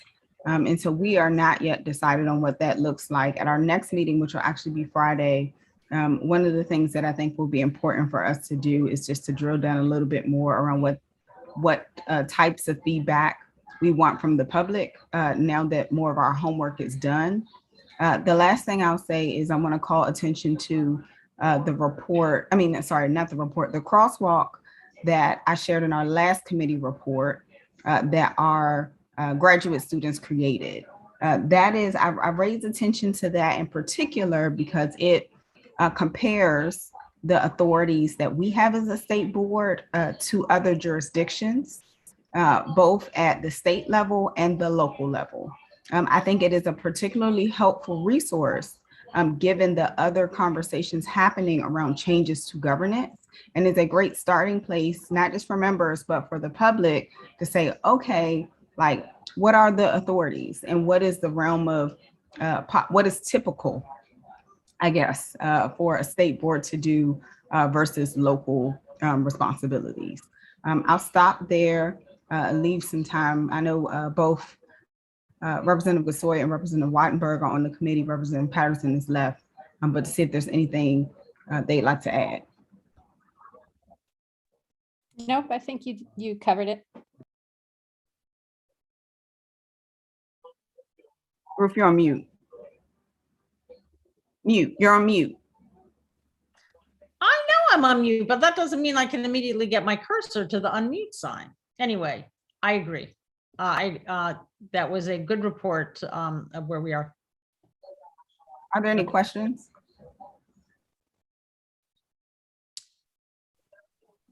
Well, I've forgotten how to raise my hand, but I have a question. There's two. One is around engagement. I know it sounds like you all are still thinking about what that's going to look like. Have you considered it all like a asynchronous option or like a survey of sorts in addition to, I think I heard you say before, maybe one would be virtual, one would be in person. Again, I know you all are still figuring this out. And then the other question was just going back to the discussion with the gentleman you talked to from Mathematica. So just to make sure I'm clear, he's considering all type of changes that have been made in the last 10 plus years. I want to make sure that that's what your understanding was from the conversation you had, whereas before the interpretation seemed to be simply because of the governance structure we've seen these gains. Those would be my two questions. Sure. So, and I know we're over time. Darren does a really good job of elevating this in the notes, which I will share as part of our committee report, but I'll read very quickly from that. So the question I was asked was how the study ruled out other factors or inputs separating governance from human capital initiatives, i.e. impact, teacher bonuses, et cetera, or alignment to instructional materials.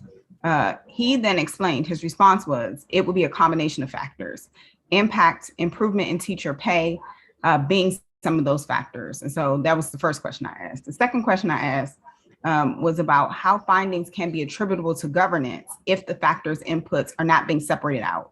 How would these inputs be comparable to other jurisdictions? Duncan then explained that DC implemented more dramatic reforms than other cities, i.e. New Orleans, which he said shows similar trends, which exceeded their projected timeline had the reforms not been in place. One trade-off is if one of the factors is bringing in high quality teachers, that would create a barrier when recruitment of such teachers becomes difficult. So in summary, we dove a little more into like when he says like reform, governance, what that meant, and if those things were separated out, the answer in layman's terms is no, and that it is largely attributed to the increase he's talking about is largely attributable to a suite of reforms. And he even mentioned charters as opposed to a governance structure. He could not separate out if those things would have happened under a local school board, but there's an assumption that they would not have happened as quickly or as intensely if there was not mayoral control. Got it. Yep, that makes sense. Thank you for pushing on that. And I think like just my 2 cents, and I know we're over time, like that parsing out of information would be really helpful for the public whenever we do get to that engagement phase. Okay, thank you, Representative Thompson, for that report. We have already heard Representative Sutter's report for education standards, so we're going to go to advocacy and outreach. Representative Reed. Yep, no gold stars here either. We had a really short meeting after the last public meeting, which is a little different. No, we had it before. So we didn't have as many. Usually we look at what the issues were during the public meeting and then try to dissect what we were going to take action on. But because the public meeting was moved around, we had like a 20-minute meeting. But the focus that day was we trying to get the parent advocacy committee arm something feedback going. And it looks like safe passage will definitely probably take up, not really take up, but it'll be a focus. And it kind of goes back to previous conversations of maybe we need to pick one or two things. And I think this might be the thing because of just bandwidth. So stay tuned.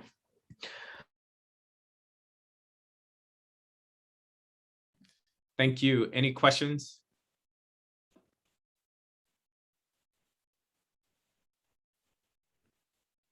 Okay, not seeing any.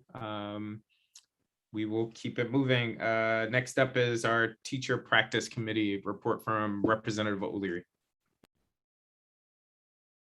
You're muted.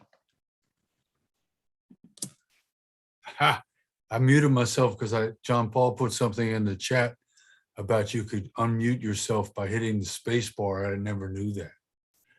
So I just hit the space bar. And I'm the last committee. I could talk real long like I'm from the deep South, but I won't. We met on the 24th of September to discuss getting the teacher retention numbers from 2021 and 21-22 and details of the EPP regulations. We found out a lot of information about that tonight. We are going to press OSSI.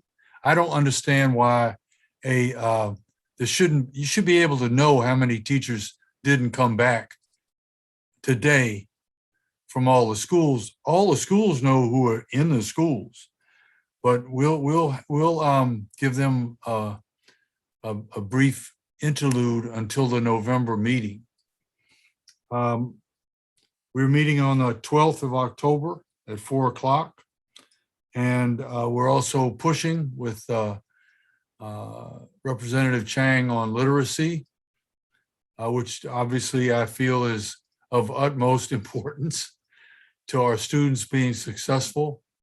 I didn't quite get any kind of an answer tonight about a test at the beginning of the year. I don't understand. To me, as a veteran teacher, it was highly important to find out what grade levels my students were reading at. And they always improved, and I tailored all of my instruction to have that happen. And that doesn't seem like brain surgery to me, but it's falling on deaf ears because I know we've been saying it for at least 10 years. I've been saying it, but that's it. Ebony Rose, do you have anything? No, I mean, I think that's it. I think, as I put in the chat, Representative O'Leary is a gift to us all. Oh, no. If you put you could put in the chat that there's $20 under my chair and I still wouldn't know it was there. That's why I told you, because I knew you didn't see it. Emily, did you have something? I will add something, which is we discussed actually what came up this evening, which is that the OSSI EPP presentations did not really help us understand what was being changed actually. And so Caitlin did a really knockout job parsing that out for us. Right. And I know I've been harping on this, but I am posting it again in the chat because I just think, you know, we're voting on this. And I think this will be really helpful. Yeah, well, I think that they're assuming that we're just going to accept it, and I don't. Well, yeah, I don't know. I mean, it was, yeah. So anyway, she pulled out the things that are getting changed and at our request. So that was good. That was a good push from the committee. Thank you. That's my report. Representative O'Leary, I would one quick update and one question. Vice President Gasoy and I have been in conversation with Chairman Mendelson. Again, he is committing to bringing forth our teacher legislation. The council is preparing to have a hearing on teacher retention. Right. The date is unknown, or at least the last I checked, it was not known. However, he was not committing to bring the legislation at that meeting. So he's committing to bring it up, although we still just don't have the date. We will be sure to follow up again in our next meeting with him to nail down a date. And then so that's the update. The question would be, we've now for several years now have put out reports around teacher retention, and ideally we would get legislation passed. Where do you all as a committee, or you as the chair of the committee, see that work going in terms of our annual reporting on teacher retention? Well, I know that we've reported the last Mary Levy report, and I think that the teacher retention hearing by the Committee of the Whole is in December, if I remember correctly. I think the chairman brought that up at the last time that that several members testified at the last hearing about facilities. He brought up that, and I think it's a push for him.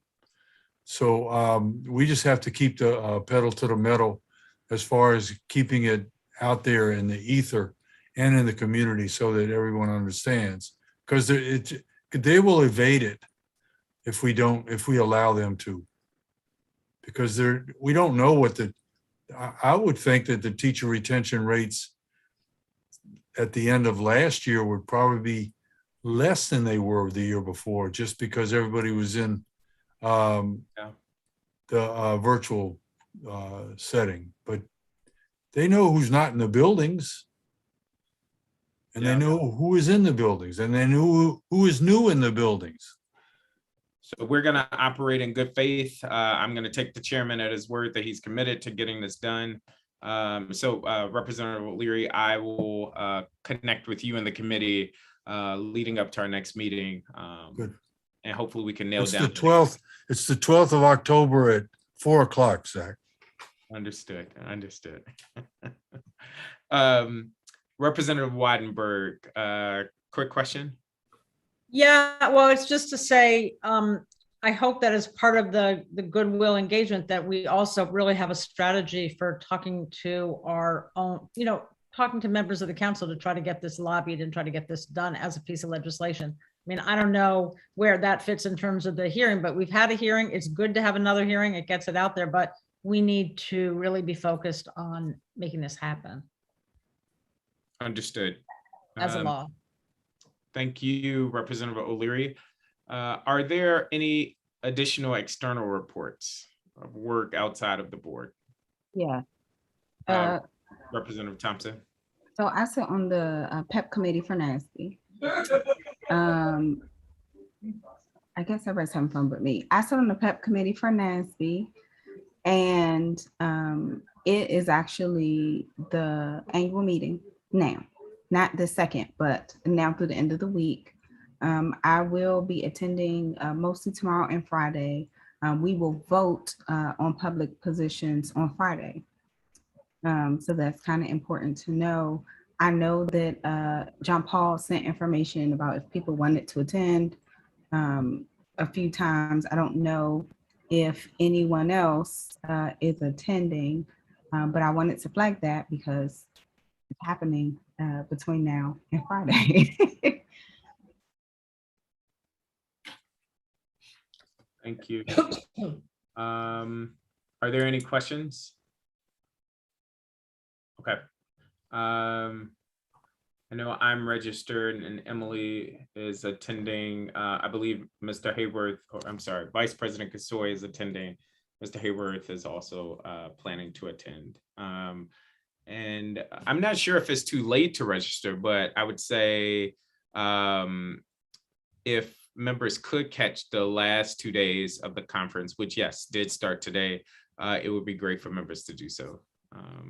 So more to come there. Are there items of new business?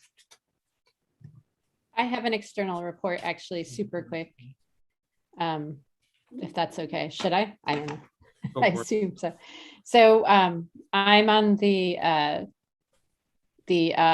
Environmental Literacy Plan Advisory Committee.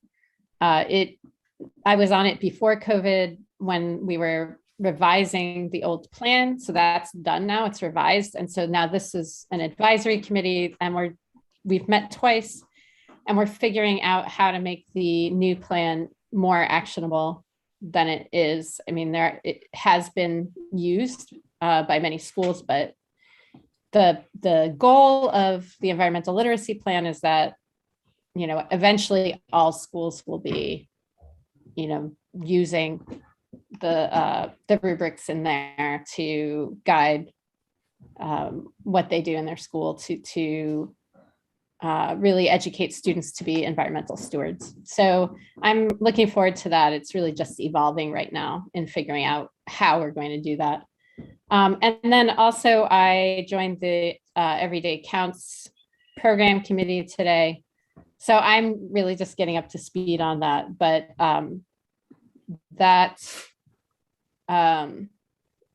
they shared their report from 2021, which outlined the focus on their work last year, which reframed sort of the committee's engagement around chronic absenteeism, shifting from an enforcement lens, as they put it, to working to better understand how chronic absenteeism impacts student learning overall and their success in school. And they really focused on more engagement with external partners to pilot programs that promote improved attendance. And this year, what they're focusing on is trying to understand more the impact of these attendance school-based student support teams, or SSTs. And so we discussed sort of what that research might look like. So that is it. Any questions on either of those? Thank you. I'm not seeing questions, and I believe Representative Reed has another point to make. Representative Reed. I'm afraid you're muted. I am. Everybody does it. So just want to highlight Ravel Fitzpatrick, who's in the Office of Student Ombudsman. He's a Ward 8, or was. He's a Ward 8 resident. I saw it was posted that, he is taking a position, I think, at Montgomery County as the ombudsman there. It was on Twitter by him, so I know it's public information. But, just wanted to publicly thank him for his service. Ombudsperson, yes, Representative Thompson. Just want to thank him for his service to the office. I saw him in a variety of community engagement events, getting information out there about the work that we do. So kudos to Ravel. And I think I always put the Y to a little hard. So it might be Ravel. I think it's Ravel. He got me the last time. And then just a reminder to everyone, our constituent feedback form is available. And in one of these meetings, we agreed to possibly, as you're taking phone calls, you can even do it just to document some of the topics that you're talking to people about, instead of having a person fill it out, just so we can kind of track trends on what the issue is, what steps people have been taking to get their issues addressed. So wanted to plug that. Awesome. Are there other items of new business? Vice President Gasoy. Thanks. I received an email from, I can't remember her last name, Riley from Out of School Time. And she is inviting the SBOE to take part in Lights On After School, which is an annual national celebration of the role that after school programs play for youth and families. And you know what?